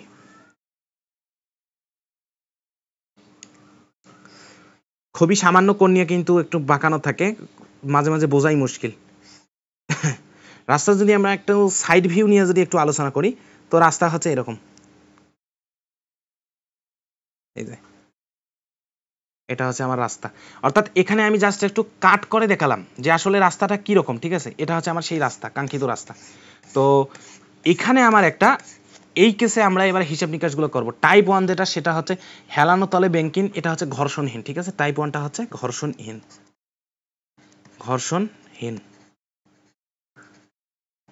হেলানো তলে ব্যাংকিংটা হচ্ছে তোমার ঘর্ষণহীন, ঠিক আছে।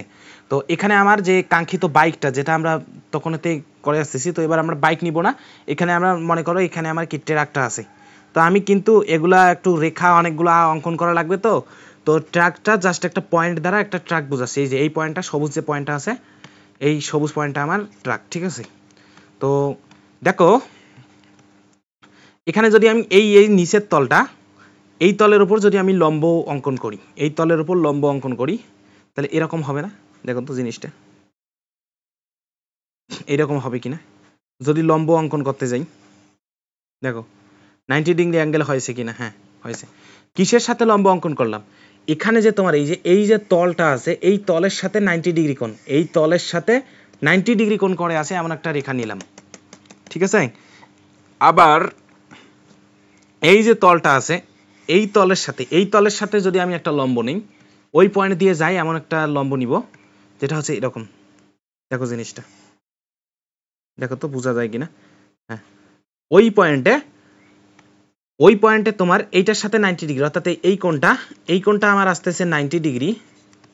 আবার এইখানে তোমার এই কোণটা তোমার আসতেছে 90 ডিগ্রি, ঠিক আছে। এই যে এই কোণটাও কিন্তু 90 ডিগ্রি, এই কোণটা আসতেছে 90 ডিগ্রি। আশা করি তোমরা জিনিসটা বুঝেছো, ঠিক আছে। এটা হচ্ছে 90 ডিগ্রি। এখন একটা জিনিস দেখো, হেলানো তলে ব্যাংকিং নিয়ে আমরা আলোচনা করতেছি। তো আমরা যে সোজাভাবে যে বাঁক নেওয়ার সময় যখন আমরা বাঁক নেই তখন আসলে বেঁকে যাই। ঠিক এই বাঁকাটা 4 চাকার জন্য আসলে আমরা তো নিজে বেঁকে যেতে পারবো না, অর্থাৎ মোটরসাইকেল নিয়ে 2 চাকার আমরা নিজে একটা বাঁক নিতে পারি প্রয়োজন মতো, কিন্তু যখন 4 চাকার গাড়ি যায় তখন আসলে কি বাঁক নিতে পারে কি? পারে না। তখন হয় কি, এই যে এই উঁচু করার কারণে দেখো এইখানে একটু কোণ উৎপন্ন হয়েছে, এইখানে যে আমি একটু উঁচু করেছি, এই উঁচু করার কারণে এইখানে একটা অ্যাঙ্গেল তৈরি হয়ে গেছে। তো এই অ্যাঙ্গেলটা এখন এটা হচ্ছে আমার কি, ওই যে ধরো এটা হচ্ছে সমতল, এটা হচ্ছে উলম্ব, সমতল একটা রাস্তা, এটা সমতল রাস্তা কল্পনা করো, এটা হচ্ছে উলম্ব, আর আমি মোটরসাইকেল নিয়ে এইভাবে উলম্বের সাথে থিটা কোণে বাঁক নিয়েছি, এরকম হইতে পারে।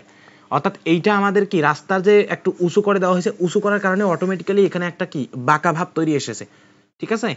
তাহলে এখন দেখো এই কোণটা আমার যদি থিটা হয়, এই যে এই কোণটা, কোন কোণটা সেটাও আমি বোঝাচ্ছি। এই কোণটা,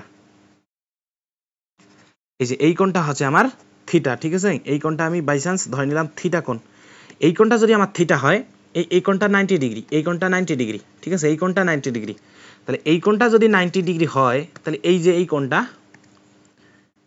এই যে এই কোণটা, তোমরা দেখো জিনিসটা এটা কিরকম আসতেছে বারবার। এই যে এই কোণটা দেখো, নীল মার্ক করা কোণটা, যেটা আমি নীল মার্ক করলাম সেই কোণটা হচ্ছে আমার কি, এই কোণটা আমার 90 মাইনাস থিটা। কারণ কি, এটা হচ্ছে থিটা, এতটুকু হচ্ছে 90 মাইনাস থিটা, তাহলে এই পার্টটুকু হচ্ছে আমার 90 মাইনাস থিটা, ঠিক আছে, 90 মাইনাস থিটা। আবার দেখো এই জিনিসটা, এই সাদা অংশটুকু যেহেতু 90, অর্থাৎ এই রেখাটা আর এই রেখাটা হচ্ছে তোমার 90 ডিগ্রি অ্যাঙ্গেলে আছে। তো এই রেখা আর এই রেখা যদি 90 ডিগ্রি অ্যাঙ্গেলে থাকে, তাহলে এই পার্টটুকু, অর্থাৎ এখানে যে সম্পূর্ণ কোণটা আছে, অর্থাৎ এই যে এখান থেকে এই রেখাটা আর এই রেখাটার সাথে যে কোণটা, অভ্যন্তরস্থ যে কোণটা, এটা হচ্ছে 90 ডিগ্রি, ঠিক আছে। কারণ কি, আমরা তো এটার সাথে লম্ব এঁকেছি, তো এটা যদি লম্ব হয়, এটাই তো এটার একটা পার্ট আমরা বর্ধিত করেছি, তো এটা আর এটা লম্ব হবে। তাহলে এই কোণটা, এই যে কোণটা দেখো কত দূর আমি নিচ্ছি, এই কোণটা হচ্ছে আমার 90 ডিগ্রি। তো এই কোণটা যদি 90 ডিগ্রি হয়, আবার এই এতটুকু পার্ট যদি 90 মাইনাস থিটা হয়, তাহলে এই এতটুকু, এই সামান্য পার্টটুকু 90 হবে না? দেখো তো জিনিসটা, এই পার্টটুকু 90 হবে কিনা। এই যে হলুদ যে মার্ক করে দিচ্ছি, হলুদ মার্ক করা কোণটা, এই হলুদ মার্ক করা যে কোণটা আছে, এটা 90 ডিগ্রি হয় কিনা একটু দেখো। কারণ কি, সম্পূর্ণটা তাহলে এটা আমার হচ্ছে থিটা। থিটা কেন আসলো? কারণ এই সম্পূর্ণটা হচ্ছে আমার 90 ডিগ্রি, আবার এতটুকু পার্ট হচ্ছে আমার 90 মাইনাস থিটা, তাহলে এটা অবশ্যই থিটা। আবার দেখো এই হলুদ মার্ক করা কোণ আর সাদা মার্ক করা কোণটা, আচ্ছা সবুজ মার্ক করা কোণ বোঝাবো, এই সবুজ মার্ক করা, হলুদ মার্ক করা কোণ আর সবুজ মার্ক করা কোণ হচ্ছে বিপরীত কোণ না? দেখো তো বিপরীত কোণ কিনা। তো এটা যদি তোমার বিপরীত কোণ হয়, তাহলে এটা থিটা হলে এটাও থিটা, অর্থাৎ এই সবুজ মার্ক করাটা থিটা, ঠিক আছে। সবুজ মার্ক করাটা থিটা আসতেছে। তো সবুজ মার্ক করাটা থিটা হলে, আচ্ছা এটাই সবুজ মার্ক করাটা যে থিটা, এটা আমরা এতক্ষণ বের করার ট্রাই করলাম। অর্থাৎ দেখো আমরা ফাইনাল যে আলটিমেট আমি যেটা সারমর্ম বলবো, সেটা হচ্ছে তোমার হেলানো তল বলতে রাস্তাটা যতটুকু উঁচু, এই উঁচুটাকে আমরা এইচ ধরি নর্মালি, এটা হচ্ছে আমার এইচ। আর এখানে তোমার এই যে অ্যাঙ্গেলটা এই অ্যাঙ্গেলটা থিটা হলে এতটুকু তোমার থিটা হবে। এইটা প্রুভ করার জন্য কিন্তু এত ঝামেলা। তোমাদের যদি একটু ঝামেলা লাগে তাহলে তোমরা একটু জিনিসটা আমি কি বলছি, আমি কিন্তু কিছু ভুল বলি নাই এখানে, ঠিক আছে। তো আমার উপর কনফিডেন্স রেখে তোমরা জিনিসটা আরেকবার দেখতে পারো যে আসলে কি বললো ভাইয়া, কি বললো, সেখান থেকে তোমরা দেখবে যে এটা থিটা হলে আসলে এই কোণটাও থিটা হবে। ঠিক আছে, তাহলে এখন আমরা এটা থিটা এতক্ষণ এটা শিখলাম যে আসলে থিটা বের করলাম। ঠিক আছে, থিটা বের করা, এটা আসলে যতদূর করছি সেটা হচ্ছে থিটা বের করা। তাহলে এখানে যেহেতু অনেক কোণ অ্যাঙ্গেল নেওয়া হয়েছে, হাবিজাবি হয়েছে, তো এখানে যদি আমি বলের উপাংশগুলো ভাগ করে ফেলি তাহলে আসলে খুব ঝামেলা হয়ে যাবে। তাহলে আমরা নেক্সট একটা পেজে নতুন করে কি ট্রাই করবো এখন। তো দেখো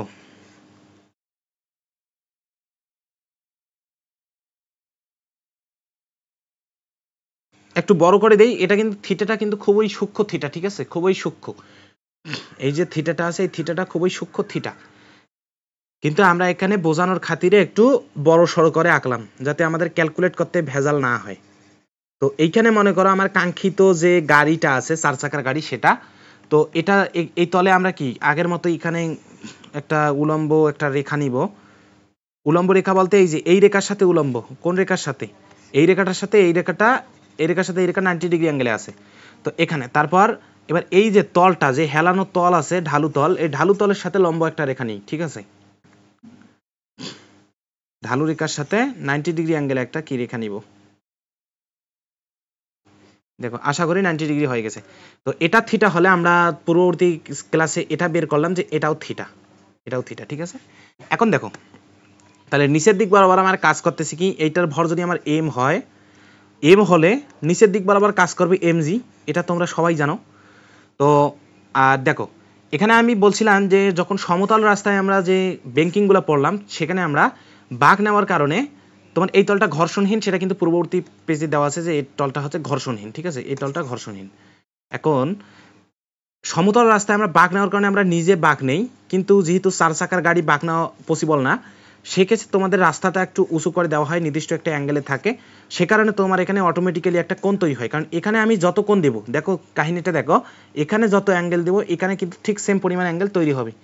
তো সেই অ্যাঙ্গেলটা তৈরি হওয়ার কারণে এখানে কিন্তু আমি বাঁকাভাবে তলে বল প্রয়োগ করতেছি। দেখো এখানে বাঁকাভাবে তলে বল প্রয়োগ করতেছি, বাঁকাভাবে তলে আমি ক্রিয়া দিচ্ছি, অর্থাৎ আমার ক্রিয়ার দিক হচ্ছে এই দিক বরাবর, ক্রিয়ার দিক হচ্ছে এই দিক বরাবর, আমি তলে ক্রিয়া দিচ্ছি এই দিক বরাবর, আর তল আমাকে একটা প্রতিক্রিয়া দিচ্ছে এই দিক বরাবর। দেখো তলের প্রতিক্রিয়াটা কোন দিক বরাবর, এটা হচ্ছে তল আমাকে উপরের দিক দিয়া প্রতিক্রিয়া দিচ্ছে, কিন্তু দুইটাই হচ্ছে বাঁকাভাবে। ঠিক আছে, দুইটাই বাঁকাভাবে প্রযুক্ত হচ্ছে।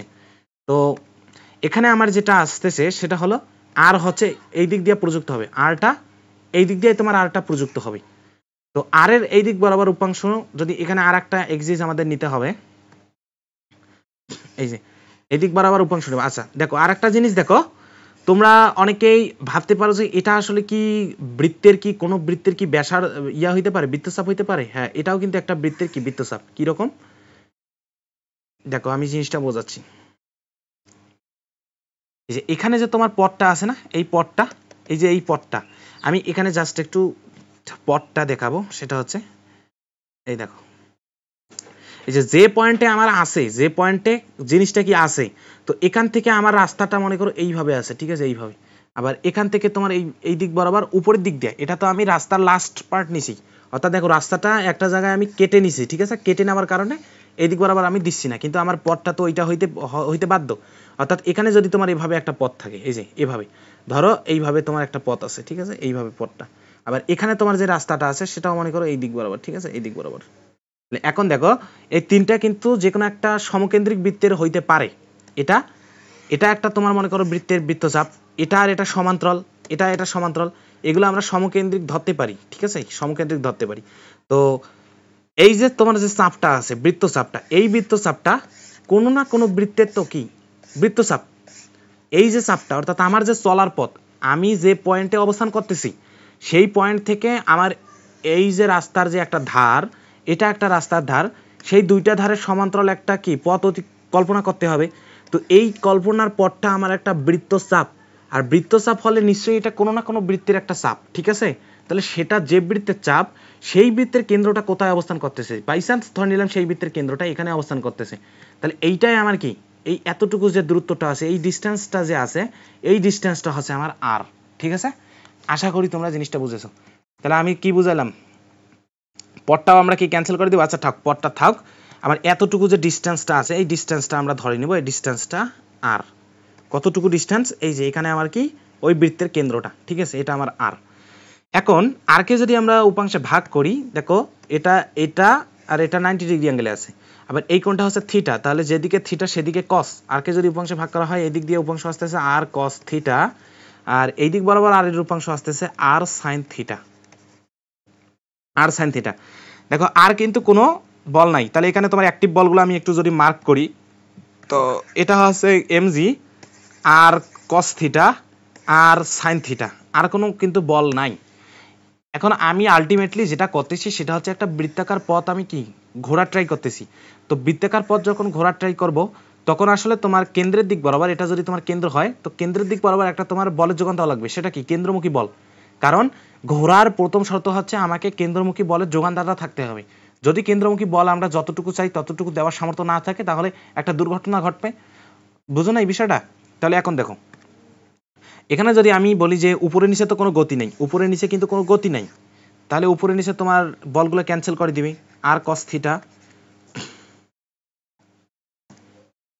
তাহলে উপরে নিচে তোমার বলগুলো আসতেছে আর কস থিটা, এটা হচ্ছে তোমার এমজি কে ক্যান্সেল করে দিচ্ছে, ঠিক আছে।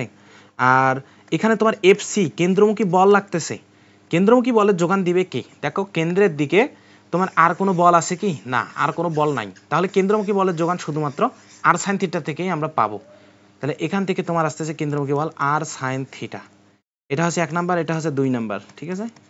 এখন আমরা যদি পূর্ববর্তীগুলোর মতো যদি ইয়া করি, এফসিটাকে আমরা এম ভি স্কোয়ারে বাই আর এ ভেঙে নিতে পারি, সেটা হচ্ছে এফসি হচ্ছে M V square by R. এই আরটা কি? এই আরটা কিন্তু এই আর না, এই আর হচ্ছে যে আমরা পথে অতিক্রম করতেছি, অর্থাৎ যে বৃত্তাকার পথটা অতিক্রম করতেছি সেই বৃত্তচাপটা যে বৃত্তের কেন্দ্র, অর্থাৎ যে বৃত্তের অংশ সেই বৃত্তের ব্যাসার্ধ, এই আর, ঠিক আছে। এটা হচ্ছে আমার আর সাইন থিটা।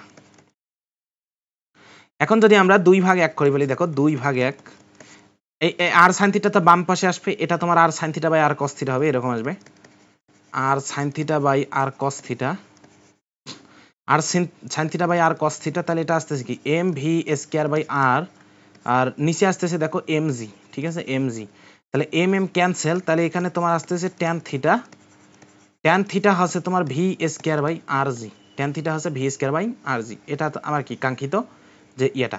এখন দেখো এখানে আর একটা বিষয়, থিটাটা কিন্তু খুবই সূক্ষ্ম, ঠিক আছে। আর আমি কি বললাম, এই এই যে তোমার উচ্চতাটা, এই উচ্চতাটাকে আমরা এইচ ধরি, ঠিক আছে, এই উচ্চতাটা হচ্ছে এইচ। আর এখানে তোমার যে রাস্তার যে পথটা, অর্থাৎ এই যে পথটা আছে, এই পথটাকে আমরা এল দ্বারা আইডেন্টিফাই করে ফেলি, ধরো এল এল, ঠিক আছে। এখন দেখো, আর এতটুকু যদি আমার থাকে, এই যে এতটুকু যদি থাকে, এতটুকু আমি ধরো এক্স ধরলাম। এখন এখান থেকে দেখো তো দুইটা জিনিস, সাইন থিটা কি লেখা যায়? সাইন থিটা, সাইন থিটা হচ্ছে বিপরীত বাহু বাই অতিভুজ, নাকি? সাইন থিটা হচ্ছে এইচ বাই এল, আর ট্যান থিটা, ট্যান থিটা হচ্ছে বিপরীত বাহু বাই কি সন্নিহিত বাহু, অর্থাৎ এইচ বাই এক্স, এক্স।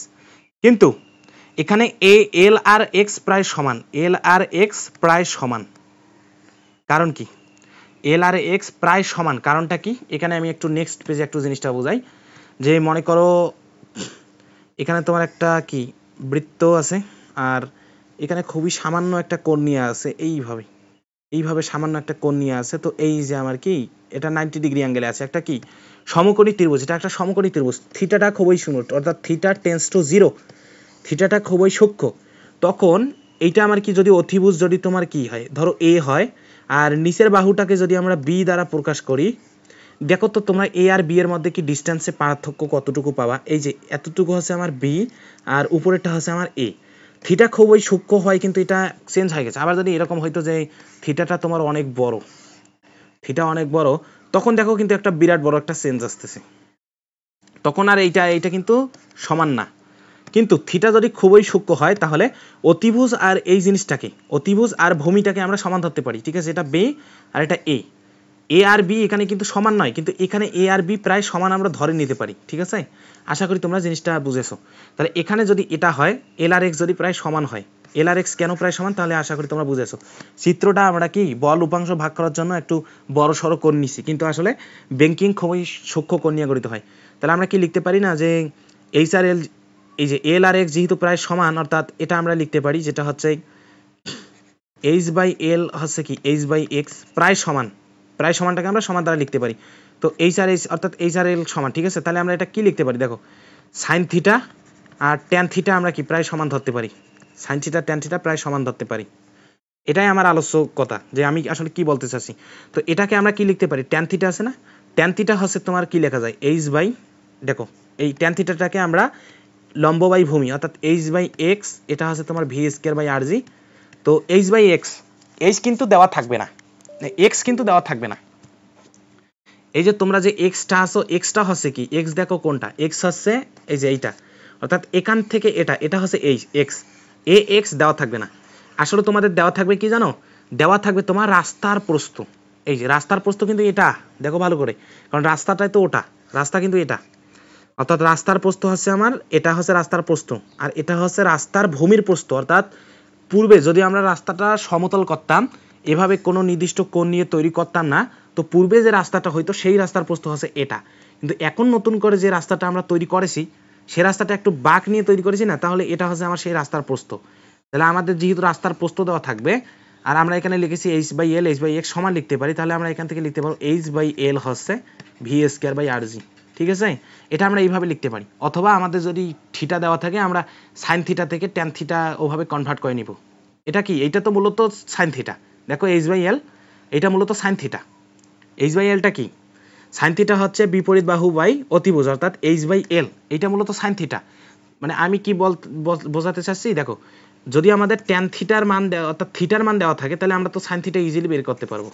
থিটার মান ধরো, থিটা দেওয়া আছে 30 ডিগ্রি দেওয়া, অত কিছু অত দেওয়া থাকবে না, 2 ডিগ্রি ধরো দেওয়া থাকবে, ধরো থিটা দেওয়া আছে তোমার 2 ডিগ্রি দেওয়া আছে, ধরে নিলাম 2 ডিগ্রি দেওয়া আছে। তো এখান থেকে কি আমরা সাইন থিটা বের করতে পারবো না, সাইন 2 ডিগ্রি বের করতে পারবো না, সাইন থিটাকে আমরা কি এইচ বাই এল, অর্থাৎ আমরা সাইন থিটা যেটা পাবো, সাইন 2 ডিগ্রির মান যেটা পাবো, সেটা হচ্ছে আসলে এইচ বাই এল এর মান নাকি, সাইন থিটা হচ্ছে বিপরীত বাহু, হ্যাঁ ঠিক আছে, সাইন থিটা যেটা এইচ বাই এল এর মান, ঠিক আছে। আবার যদি আমাদের এইচ বাই এক্স এর মান লাগে, এইচ বাই এক্স এর মান, তাহলে এটা তো হচ্ছে মূলত ট্যান 2 ডিগ্রি, তাহলে এখান থেকে আমরা এগুলা বের করতে পারবো।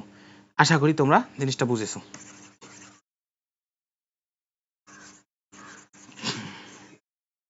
তাহলে এখন দেখো, তাহলে এটা আমাদের কি শেষ। এখন আমরা ব্যাংকিং প্লাস ঘর্ষণ, এটা হচ্ছে তোমার এতদূর পর্যন্ত কিন্তু একাডেমিক প্লাস এডমিশন সবকিছুতে লাগবে। এরপর যে দুইটা টাইপ করাবো, এই টাইপ দুইটা আমার কি এডমিশন স্ট্যান্ডার্ড, ঠিক আছে। এই টাইপ দুইটা হচ্ছে এডমিশন স্ট্যান্ডার্ড, তাও ইঞ্জিনিয়ারিং এডমিশন স্ট্যান্ডার্ড।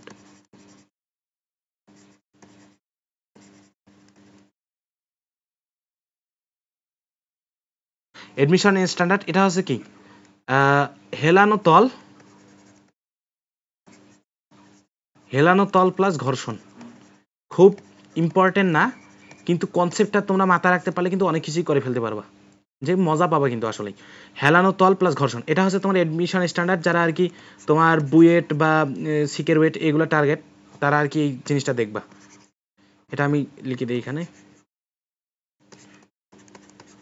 বুয়েট, এটা এডমিশন স্ট্যান্ডার্ড, ঠিক আছে, হেলানো তল প্লাস ঘর্ষণ। তাহলে আমরা নতুন একটা পেজ নিই, এখানে তো এটা লিখতেই গেল। তাহলে আমরা একটু বড় সড়ো করে আঁকবো, যাতে আমাদের বলের উপাংশগুলো ভাগ করলে হাবিজাবি না হয়ে যায়।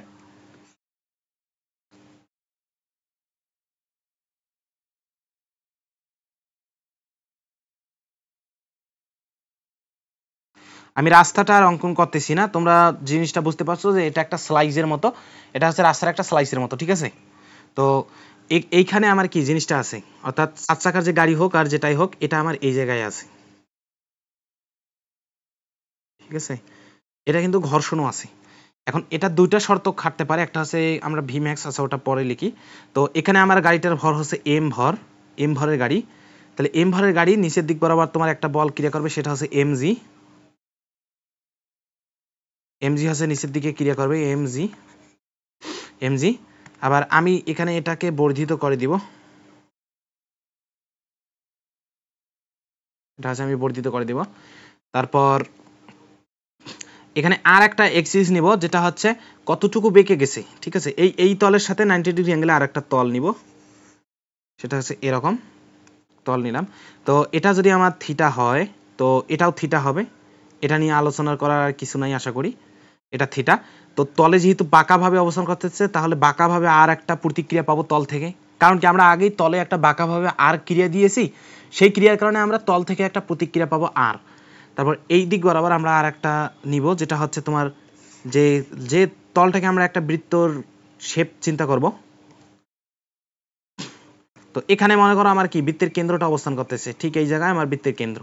তো এতটুকু দূরত্ব আমার আর, ওটা তোমাদের বলা লাগবে না আশা করি। তো এই দিক বরাবর আর এর যদি উপাংশ নেওয়া লাগে, এই দিক বরাবর আর এর উপাংশ হচ্ছে আর কস থিটা, আর এই দিক বরাবর আর এর উপাংশ আসতেছে আমার আর সাইন থিটা, ঠিক আছে, এদিক বরাবর এমজি। এখন দেখো আর একটা জিনিস দেখো, এখানে তোমার ভি ম্যাক্সের শর্ত আমরা নির্ণয় করবো। এখানে কিন্তু ঘর্ষণ আছে, অর্থাৎ তল আর এখানে যে তোমার ঘর্ষণ বলটা কাজ করতেছে, আমি এখানে দেখি ঘর্ষণ বলটা হচ্ছে আমার মিউ এস, স্থিতি ঘর্ষণ, ঠিক আছে, স্থিতি ঘর্ষণ মিউ এস।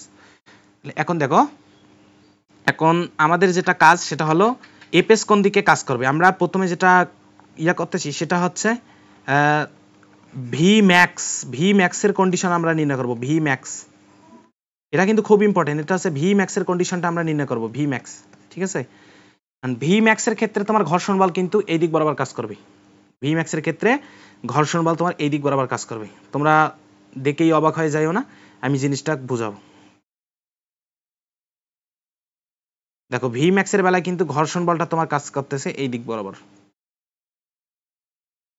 এই দিক বরাবর কাজ করবে এফ এস। কারণ কি দেখো, ভি ম্যাক্স অর্থাৎ আমি সর্বোচ্চ কত বেগে যেতে পারলে তোমার নিরাপদে যেতে পারবো। এই হেলানো তলে কিন্তু দুইটা কেস হইতে পারে, একটা হইতে পারে কি সর্বনিম্ন একটা বেগে যেতে মিনিমাম যেতে পারবো, এরকম যে ভি মিনিমাম একটা আছে, মনে করো ভি মিনিমাম হচ্ছে 5 মিটার পার সেকেন্ড বেগে গেলে আমি নিরাপদে যেতে পারবো। আর একটা হচ্ছে ভি ম্যাক্সিমাম, সেটা হচ্ছে এই ঘর্ষণ থাকতে হবে, অর্থাৎ এখানে তোমার ফ্রিকশন আছে, ফ্রিকশনের কেসগুলাই ফ্রিকশন প্লাস হেলানো তল, ফ্রিকশন প্লাস হেলানো তলের বেলায় একটা নির্দিষ্ট নিম্নমানের বেগে আমি নিরাপদে যেতে পারবো। আর একটা সর্বোচ্চ বেগে, ধরো এটা হচ্ছে 20 মিটার পার সেকেন্ড, তো সর্বোচ্চ একটা বেগে আমি নিরাপদে যেতে পারবো, আবার সর্বনিম্ন বেগে একটা নিরাপদে যেতে পারবো, আবার এর ভিতরে বিভিন্ন বেগে আমি নিরাপদে যেতে পারবো। অর্থাৎ আমার রেঞ্জ হচ্ছে এরকম 5 এর সমান হইতে বড় বেগ অর্থাৎ ভি, আর 20 এর সমান হইতে ছোট, অর্থাৎ এই রেঞ্জে থাকলে আমি নিরাপদ থাকবো।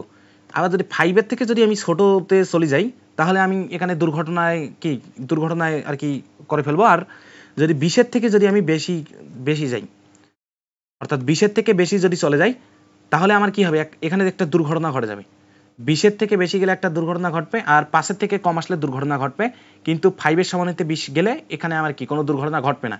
অর্থাৎ নিরাপদে যাওয়ার এই ফ্রিকশন অর্থাৎ বাঁকা তলে, হেলানো তলে যখন ঘর্ষণ থাকবে তখন একটা হচ্ছে ভি মিনিমাম থাকবে যেটাতে আমি কি নিরাপদে যেতে পারবো, আর একটা হচ্ছে ম্যাক্সিমাম মান থাকবে যেটাতে আমি নিরাপদে যেতে পারবো। এর বাইরে যে কোনো কেসে কি আমি দুর্ঘটনায় পতিত হতে একটা চান্স থাকে। তাহলে এখন দেখবো যে আসলে ভি ম্যাক্সিমাম বললাম আমি, তো ভি ম্যাক্সিমামে বললাম যে ঘর্ষণ বলটা এই দিক বরাবর, যখন ভি ম্যাক্সিমাম তখন ঘর্ষণ বল এই দিক বরাবর। কেন এই দিক বরাবর? কারণ যখন বেগটা আমার বেশি, দেখো বেগ খুব বেশি, তখন আসলে আমি এই উপরের দিকে ওঠার চান্স থাকবে, খুব বেশি বেগ নিয়ে যাচ্ছি, কারণ কি আমরা সর্বোচ্চ বেগ নিয়ে যাচ্ছি। তো নিরাপদে যাওয়ার যখন সর্বোচ্চ বেগ নির্ণয় করব তখন আসলে মানে উপরে পিছলে যাওয়ার একটা চান্স থাকে, অর্থাৎ উপর দিকে ওঠার চান্স থাকে। দেখো বেগ সর্বোচ্চ মানে কি উপরের দিকে ওঠার চান্স থাকে, স্লিপ কেটে উপরের দিকে ওঠার চান্স থাকে। সে কারণে যখন উপরের দিকে যাওয়ার একটা উপক্রম হয় তো সেক্ষেত্রে তোমার ঘর্ষণ বল এদিক বরাবর, কারণ কি আমরা জানি ঘর্ষণ বল সবসময় গতির বিপরীতে কাজ করে।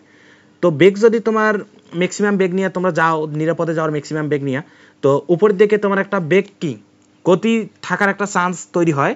তো ওই জন্য তোমার এপেসটা তোমার এদিক বরাবর কাজ করে। তোমরা আশা করি জিনিসটা একটু বুঝেছো। আর একটা জিনিস ভাবতে পারো যে বেগ তোমার ম্যাক্সিমাম, তো বেগ যদি ম্যাক্সিমাম হয় তাহলে তোমার কেন্দ্রমুখী বল আসলে এই দিক বরাবর না, কেন্দ্রমুখী বল হচ্ছে আমার এইটা হচ্ছে বৃত্তের কেন্দ্র, এটাকে আমি সি দ্বারা একটু আইডেন্টিফাই করে নিই তাহলে সুবিধা হবে। এটা হচ্ছে আমার মনে করো সি। তো যখন আমরা জিনিসটা একটা কি বৃত্তাকার পথে তো অতিক্রম করতেছি, তো বৃত্তাকার পথ যখন অতিক্রম করব তখন আসলে কেন্দ্রমুখী বলের যোগানদাতা অ্যাভেলেবেল থাকতে হবে। তো এখানে আমার কেন্দ্রমুখী বল এই দিক বরাবর কি অ্যাক্টিভ থাকতে হবে, যে এই দিক বরাবর কিছু না কিছু কেন্দ্রমুখী বলের যোগান দিবে। এখানে আছে আর সাইন থিটা কেন্দ্রমুখী বলের যোগান দিচ্ছে, প্লাস এখানে ঘর্ষণ আছে, ঘর্ষণের একটা উপাংশ এই দিক বরাবর কাজ করবে, সেটাও আমরা নিব, সেটা পরে দেখতেছি।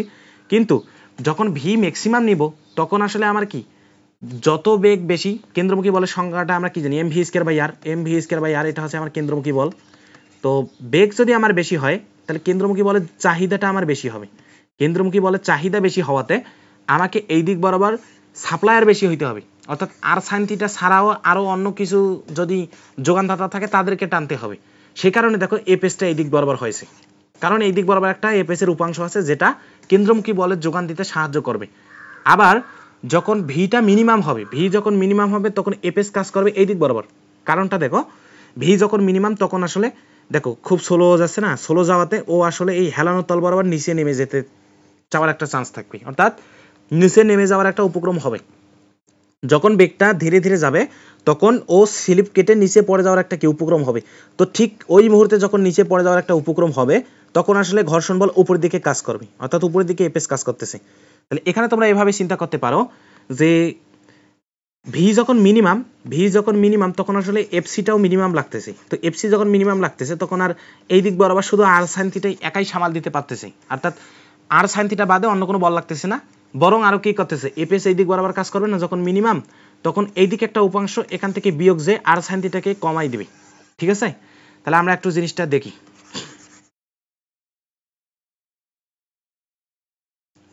ভি ম্যাক্স নিয়ে যদি কাজ করি তো এপেসকে যদি আমরা উপাংশে ভাগ করি, দেখো এই কোণটা থিটা, এই কোণটা যদি থিটা হয়, এই যে এই বাহু আর এই বাহু সমান্তরাল, কোন বাহু, এই যে এই বাহু আর এই বাহু হচ্ছে সমান্তরাল, আবার তাদের একটা ছেদকও আছে যেটা হচ্ছে এইটা হচ্ছে ছেদক। তো ছেদকের কি হয় দেখো, এই কোণগুলো কিন্তু সমান হবে। একটা সমান্তরাল বাহুকে যদি একটা ছেদক যদি ছেদ করে তাহলে অন্তস্থ কি একান্তর কোণগুলো, অর্থাৎ অন্তস্থ একান্তর কোণগুলো সমান, তাহলে এটা থিটা হলে এটাও থিটা। আশা করি তোমরা বুঝেছো, এটা থিটা হলে এই কোণটা আমার কত আসবে, এই যে এই কোণটা আমার থিটা আসবে। ঠিক আছে, এই কোণটাও থিটা। তাহলে এপেসকে যদি আমরা উপাংশে ভাগ করি, এপেসের এই দিক বরাবর উপাংশ কি আসবে, তাহলে এই দিকের উপাংশ আসতেছে একটা এফ এস কস থিটা। দেখো এপেসের এই দিক বরাবর উপাংশ আসতেছে এফ এস কস থিটা, আর নিচের দিকে অর্থাৎ এমজি এর দিকে উপাংশ আসতেছে এফ এস সাইন থিটা। এদিক বরাবর তোমার এপেসের আর একটা উপাংশ আসতেছে সেটা হচ্ছে এফ এস সাইন থিটা। ঠিক আছে, এপেসকে আমরা দুইটা উপাংশে ভাগ করছি, একটা হচ্ছে এই দিক বরাবর, একটা হচ্ছে এই দিক বরাবর। তাহলে এখন দেখো, এখন তোমরা জিনিসটাতে খুব মজা পাবা, সেটা হইল বলের এবার সাম্যাবস্থার যে সূত্রগুলা। উপরের দিকে দেখো, উপরের দিকে কি কাজ করতেছে, আর কস থিটা। এখন আমরা সাম্যাবস্থার সূত্রে যাব যেটা হচ্ছে আর কস থিটা। ভি ম্যাক্সের যেটা বিষয়, যে ভি ম্যাক্সটা নেওয়াতে আমরা যেটা অ্যাওয়ার হইতে হবে, যে বিষয়টা অ্যাওয়ার হইতে হবে সেটা হচ্ছে এপেস হচ্ছে এই দিক বরাবর, নিচের দিক বরাবর। তো আর কস থিটা যদি হয়, আর কস থিটাকে ক্যান্সেল করতেছে কারা কারা একটু মার্ক করে দেই। আর কস থিটাকে দেখো, এটা আর কস থিটা না, আর কস থিটাকে ক্যান্সেল করতেছে এফ এস সাইন থিটা আর এমজি, এই দুইটা। তাহলে এই দুইটা আমরা লিখতে পারি, যেটা হচ্ছে F S sine theta plus MG, এই দুইটা হচ্ছে তোমার আর কে ক্যান্সেল করতেছে, আর কস থিটাকে। তারপর এই দিক বরাবর তোমার কেন্দ্রমুখী বল অর্থাৎ এফসি লাগবে, কেন্দ্রমুখী বল এফসি। কেন্দ্রমুখী বলের যোগানদাতা কারা কারা, একটু যদি আমি এটা হলুদ মার্ক করে যদি বোঝাই যে কেন্দ্রমুখী বলের যোগানদাতা কারা কারা, তাহলে দেখো কেন্দ্রমুখী বলের যোগান দিচ্ছে আর সাইন থিটা আর এফএস কস থিটা, এই দুইটা আমার কেন্দ্রমুখী বলের যোগান দিচ্ছে। আর কিন্তু কোনো বল কেন্দ্রের দিকে কাজ করতেছে না, তাহলে এফসি আমার কি আসতেছে আর সাইন থিটা। আচ্ছা, এফসি এর পুরো বিষয়টা এখানে আমি ইয়া দ্বারা বুঝাবো, হলুদ কালি দিয়ে বুঝাই, এফসিটা হলুদ কালি দিয়ে ইয়া করি। তাহলে এফসি হচ্ছে কি আমার ডিমান্ড ফোর্স। তো এফসি কে যোগান দিচ্ছে R sine theta plus F S cos theta. আর কি এফসি কে কেউ যোগান দিচ্ছে, এফসি এর যোগান আর কেউ দিচ্ছে না, আর কিন্তু যোগান দিচ্ছে না।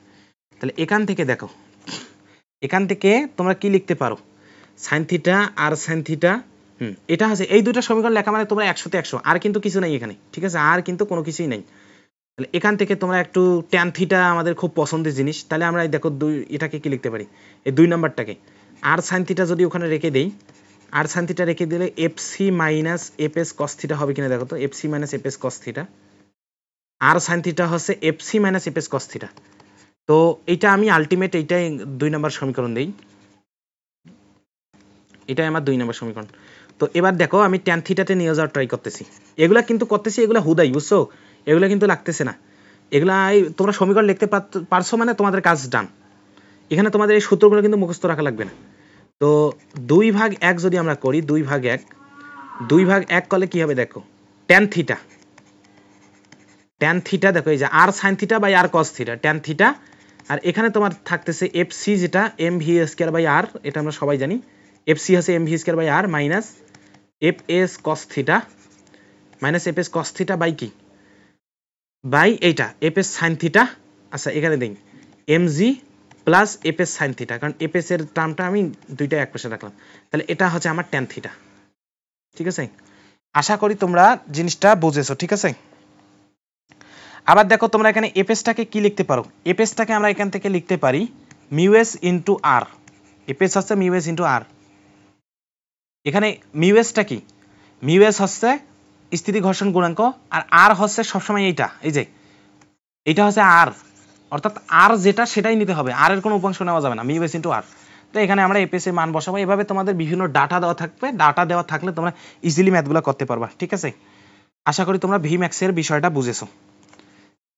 ঠিক আছে আশা করি vmax এর বিষয়টা বুঝেছো আমরা কি মিনিমাম এবার আমরা মিনিমাম v মিনিমামে যাব অর্থাৎ v মিনিমাম আমাদের ইয়েটা হচ্ছে v মিনিমাম অর্থাৎ সর্বনিম্ন কত বেগে গেলে আমি নিরাপদে যেতে পারবো তাহলে আমরা নতুন করে জিনিসটা একটু ইয়া করব আমরা জাস্ট সমীকরণ লিখতে পারলেই কিন্তু কাজ ওকে আর কিছু করা লাগতেছে না আমাদের তো এখানে আমাদের কাঙ্ক্ষিত যে ধরো এখানে আমার যে ইয়াটা গাড়িটা এখানে আমার সেই গাড়িটা আছে তাহলে এখানে আমি একটা সোজাসুজি একটা জিনিস নেই রেখা নেই তারপর এই দিক বরাবর আরেকটা উলম্ব রেখা নেব যেটা ওই তলটার সাথে কি উলম্ব ভাবে অবস্থান করতেছে আর এখানে আমার আরেকটা থাকতেছে যেটা হচ্ছে যে বৃত্তের যে ব্যাসার্ধগুলো সেজন্য নেওয়া লাগবে আইডিয়াটা মোটামুটি ঠিক আছে এখানে ধরে নিলাম আমার বৃত্তের কেন্দ্রটা ঠিক আছে তাহলে এই দূরত্বটা আমরা r এটা আমরা আগেই জানি তো বাঁকাভাবে যেহেতু বল দিচ্ছি সেটা হচ্ছে এই দিক বরাবর আমার কি থাকবে r থাকবে r আর এটা থিটা এটা যদি থিটা হয় তাহলে আলটিমেটলি এটাও আমার থিটা পাবো তো r কে যদি উপাংশে ভাগ করি এই দিক বরাবর আসতেছে r cos থিটা আর এই দিক বরাবর অর্থাৎ কেন্দ্রের দিক বরাবর আমার উপাংশ আসতেছে r sin থিটা আর এখানে তোমার নিচের দিক বরাবর কাজ করতেছে কি mg m ভরের বস্তু যদি হয় m ভরের বস্তু নিচের দিকে কাজ করতেছে mg আর এখানে তো v মিনিমাম কি এখানে ফ্রিকশন তো আছেই ফ্রিকশন এখানে ফ্রিকশন নিয়ে কাজ করতেছি তো v মিনিমাম হয় তখন আমি কি বললাম যে v যখন মিনিমাম হবে তখন আসলে খুব স্লো যাবে স্লো যাওয়াতে গাড়িটা যদি পিছলে পড়ে যায় তো এই দিক বরাবর পড়ে যাবে স্লো যাওয়ার কারণে আর যখন v ম্যাক্সিমাম তখন আসলে উপর দিকে ওঠার একটা চান্স থাকে আর যখন v মিনিমাম তখন আসলে দেখবা যে ধীরে ধীরে যাচ্ছে না এদিক বরাবর হুট করে পড়ে যাওয়ার একটা চান্স থাকে তো এদিক বরাবর যদি ও পিছলে পড়ে যাওয়ার একটা চান্স থাকে তাহলে ওর গতীয় ঘর্ষণ বল বা স্থির ঘর্ষণ বল আচ্ছা যখন স্লিপ কেটে পড়তে থাকবে তখন আসলে উপর দিকে গতীয় ঘর্ষণ অ্যাক্টিভ হবে কিন্তু আমাদের হিসাব নিকাশ ততদূর পর্যন্ত না আমাদের হিসাব নিকাশ হচ্ছে এখানে কোন দিকে উপক্রম হবে অর্থাৎ স্থিতি ঘর্ষণটা নিয়ে কাজ করতে হবে অর্থাৎ এখানে দেখো আমরা যতগুলো হিসাব নিকাশ করেছি যদি এখানে স্লিপ কাটটা কেটে যদি পড়ে যায় অর্থাৎ পিছলে যদি পড়ে যায় তাহলে কিন্তু আমাদের আর এই সূত্রগুলো খাটতেছে না আমাদের সূত্রগুলো খাটবে যতক্ষণ ও কি ধরো ও পিছলে যাওয়ার এই উপক্রম হলো ঠিক আছে ঠিক সেই মুহূর্তে এই দিক বরাবর উপরে যে এপেসটা কাজ করতেছে সেই এপেসটা নিয়ে আমাদের কি কাজ করতে হবে তাহলে আমরা মিনিমামের জন্য তখনও এই বিষয়টা আলোচনা করেছি উপরের দিক বরাবর আমার কি এপেস কাজ করবে অর্থাৎ এদিক বরাবর আমার কাজ করবে এপেস আমরা এখান থেকেই নিব আমি আগেই বলেছি এগুলো যাদের ইঞ্জিনিয়ারিং টার্গেট তারা এই জিনিসগুলো একটু দেখবা কারণ এগুলো অনেক হাই থিঙ্কিং এর তাহলে এই দিক বরাবর আমার কাজ করতেছে এফএস ঠিক আছে তাহলে এখন দেখো এফএস কে যদি আমরা উপাংশে ভাগ করি এইটা থিটা না এইটা থিটা আচ্ছা এই নানাভাবে এইটা থিটা বোঝা যায় এটা থিটা হলে এটাও থিটা হবে এইটা হচ্ছে থিটা দেখো মার্ক করে বুঝাই এই যে হলুদ মার্ক করা অংশটা হচ্ছে আমার থিটা দেখো এই যে হলুদ মার্ক করা যে জায়গাটা আছে এই জায়গাটা হচ্ছে আমার থিটা কারণ কি এই জায়গাটা আমার থিটা কেন হবে কারণ দেখো কারণটা দেখো এইটা আর এইটা কিন্তু সমান্তরাল এই যে এই রেখাটা আর এই রেখাটা কিন্তু সমান্তরাল এই রেখা আর এই রেখা যদি সমান্তরাল হয় তো এটা থিটা হলে একটা সমান্তরাল রেখা দেখো জিনিসটা দেখো কোন রেখা দুইটা সমান্তরাল আমি একটু মার্ক করে বুঝাই এই রেখা আর এই রেখাটা সমান্তরাল আর এইটা তাদের ছেদক এই যে এইটা তাদের ছেদক তো যদি তাদের ছেদক হয় তো এই কোণটা এই যে এই হলুদ মার্ক করা কোণটা আর এই কোণটা সমান হবে, কারণটা কি? সেখানে কি সত্যি ছেদ করেছে, ঠিক আছে। দেখো এইটা এই সাদা রেখাটা, এই যে এইটা আর এটা হচ্ছে তোমার সমান্তরাল এবং এটা তাদের একটা ছেদক। তো ছেদক হলে তাদের একই পাশের অন্তস্থ ও বহিস্থ কোণগুলো সমান হবে। অর্থাৎ তাহলে এপেসকে যদি আমরা উপাংশে ভাগ করি, তাহলে এপেসের দুইটা উপাংশ থাকতেছে। তাহলে এটা থিটা কেন বললাম? কারণ এটা আর এটা সমান্তরাল, তাদের একটা ছেদক। তো ছেদকের একই পাশের অন্তস্থ ও বহিস্থ কোণগুলো সমান হয়, সে কারণে এটা থিটা হলে এটাও থিটা আসতেছে। তাহলে এটা যদি থিটা হয়, তাহলে এইদিকে এপেসের একটা উপাংশ আসতেছে এপেস সাইন থিটা, উপরের দিকে আসতেছে এপেস সাইন থিটা, আর এই বাম দিক বরাবর এপেসের উপাংশ আসতেছে এপেস কস থিটা, ঠিক আছে, এপেস কস থিটা। তাহলে এখন দেখো এখানে অ্যাক্টিভ বলগুলো কোনগুলা? একটা হচ্ছে এপেস কস থিটা, আর একটা হচ্ছে এমজি, আর একটা হচ্ছে এমজি, আর একটা হচ্ছে কি আর কস থিটা, একটা হচ্ছে আর সাইন থিটা। আর কিন্তু কোনো বল নাই। তাহলে উপরে নিচে যেহেতু ব্যালেন্স করে নিচে, আমরা সমীকরণগুলো লিখবো। একটা হচ্ছে দেখো আর কস থিটা যদি লিখি, আর কস থিটাকে ক্যান্সেল করে দেয় এমজি নিচের দিকে, আর কিন্তু কোনো বল নাই ওই দিক। এটা হচ্ছে 1 নাম্বার। 2 নাম্বার যেটা, আচ্ছা আর কস থিটা, ওখানে আর একটা তো উপাংশ আছে, ওটা আমরা মার্কই করি নাই। এটা হচ্ছে এই যে এই উপাংশটা এপেস সাইন থিটাটাও কিন্তু উপরের দিকে। তাহলে দেখো R cos theta plus F S sine theta plus F S sine theta is equal হচ্ছে এমজি, ঠিক আছে।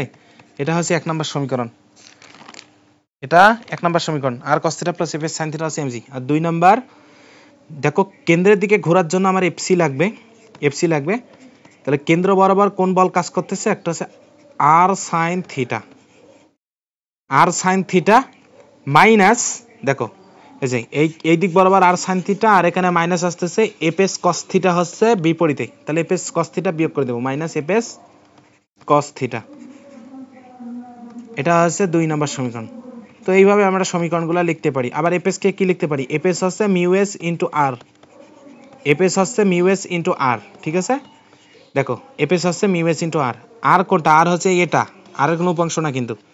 তাহলে এইভাবে আমরা সমীকরণ লিখতে পারি। এইভাবে যদি মন চায় ট্যান থিটাতে নিয়ে যেতে পারবো, ওগুলা ক্যালকুলেট না করলেও হবে। এভাবে তোমার ডাটা দেওয়া থাকলে আর কি তোমরা আসলে সমীকরণ দুটো লিখতে পারতেছো কিনা, এটাই হচ্ছে মূল বিষয়।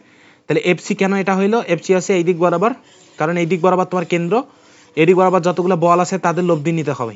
তো আর সাইন থিটা হচ্ছে ডান দিক বরাবর, আর এপেস কস থিটা হচ্ছে বাম দিক বরাবর। তো সে কারণে যেহেতু কেন্দ্রের দিকে বল লাগতেছে, সে কারণে আর সাইন থিটা বড় আর এপেস সাইন কস থিটা হচ্ছে ছোট। তাহলে এভাবে আমরা কি ক্যালকুলেট করতে পারবো। তাহলে আমাদের কনসেপ্ট সব আশা করি করাইলাম। এরপর আমরা নতুন কোনো টপিক নিয়ে আবার আসবো ইনশাল্লাহ। আর তোমরা যদি চ্যানেলটা সাবস্ক্রাইব না করে থাকো, তাহলে চ্যানেলটা সাবস্ক্রাইব করে রাখতে পারো।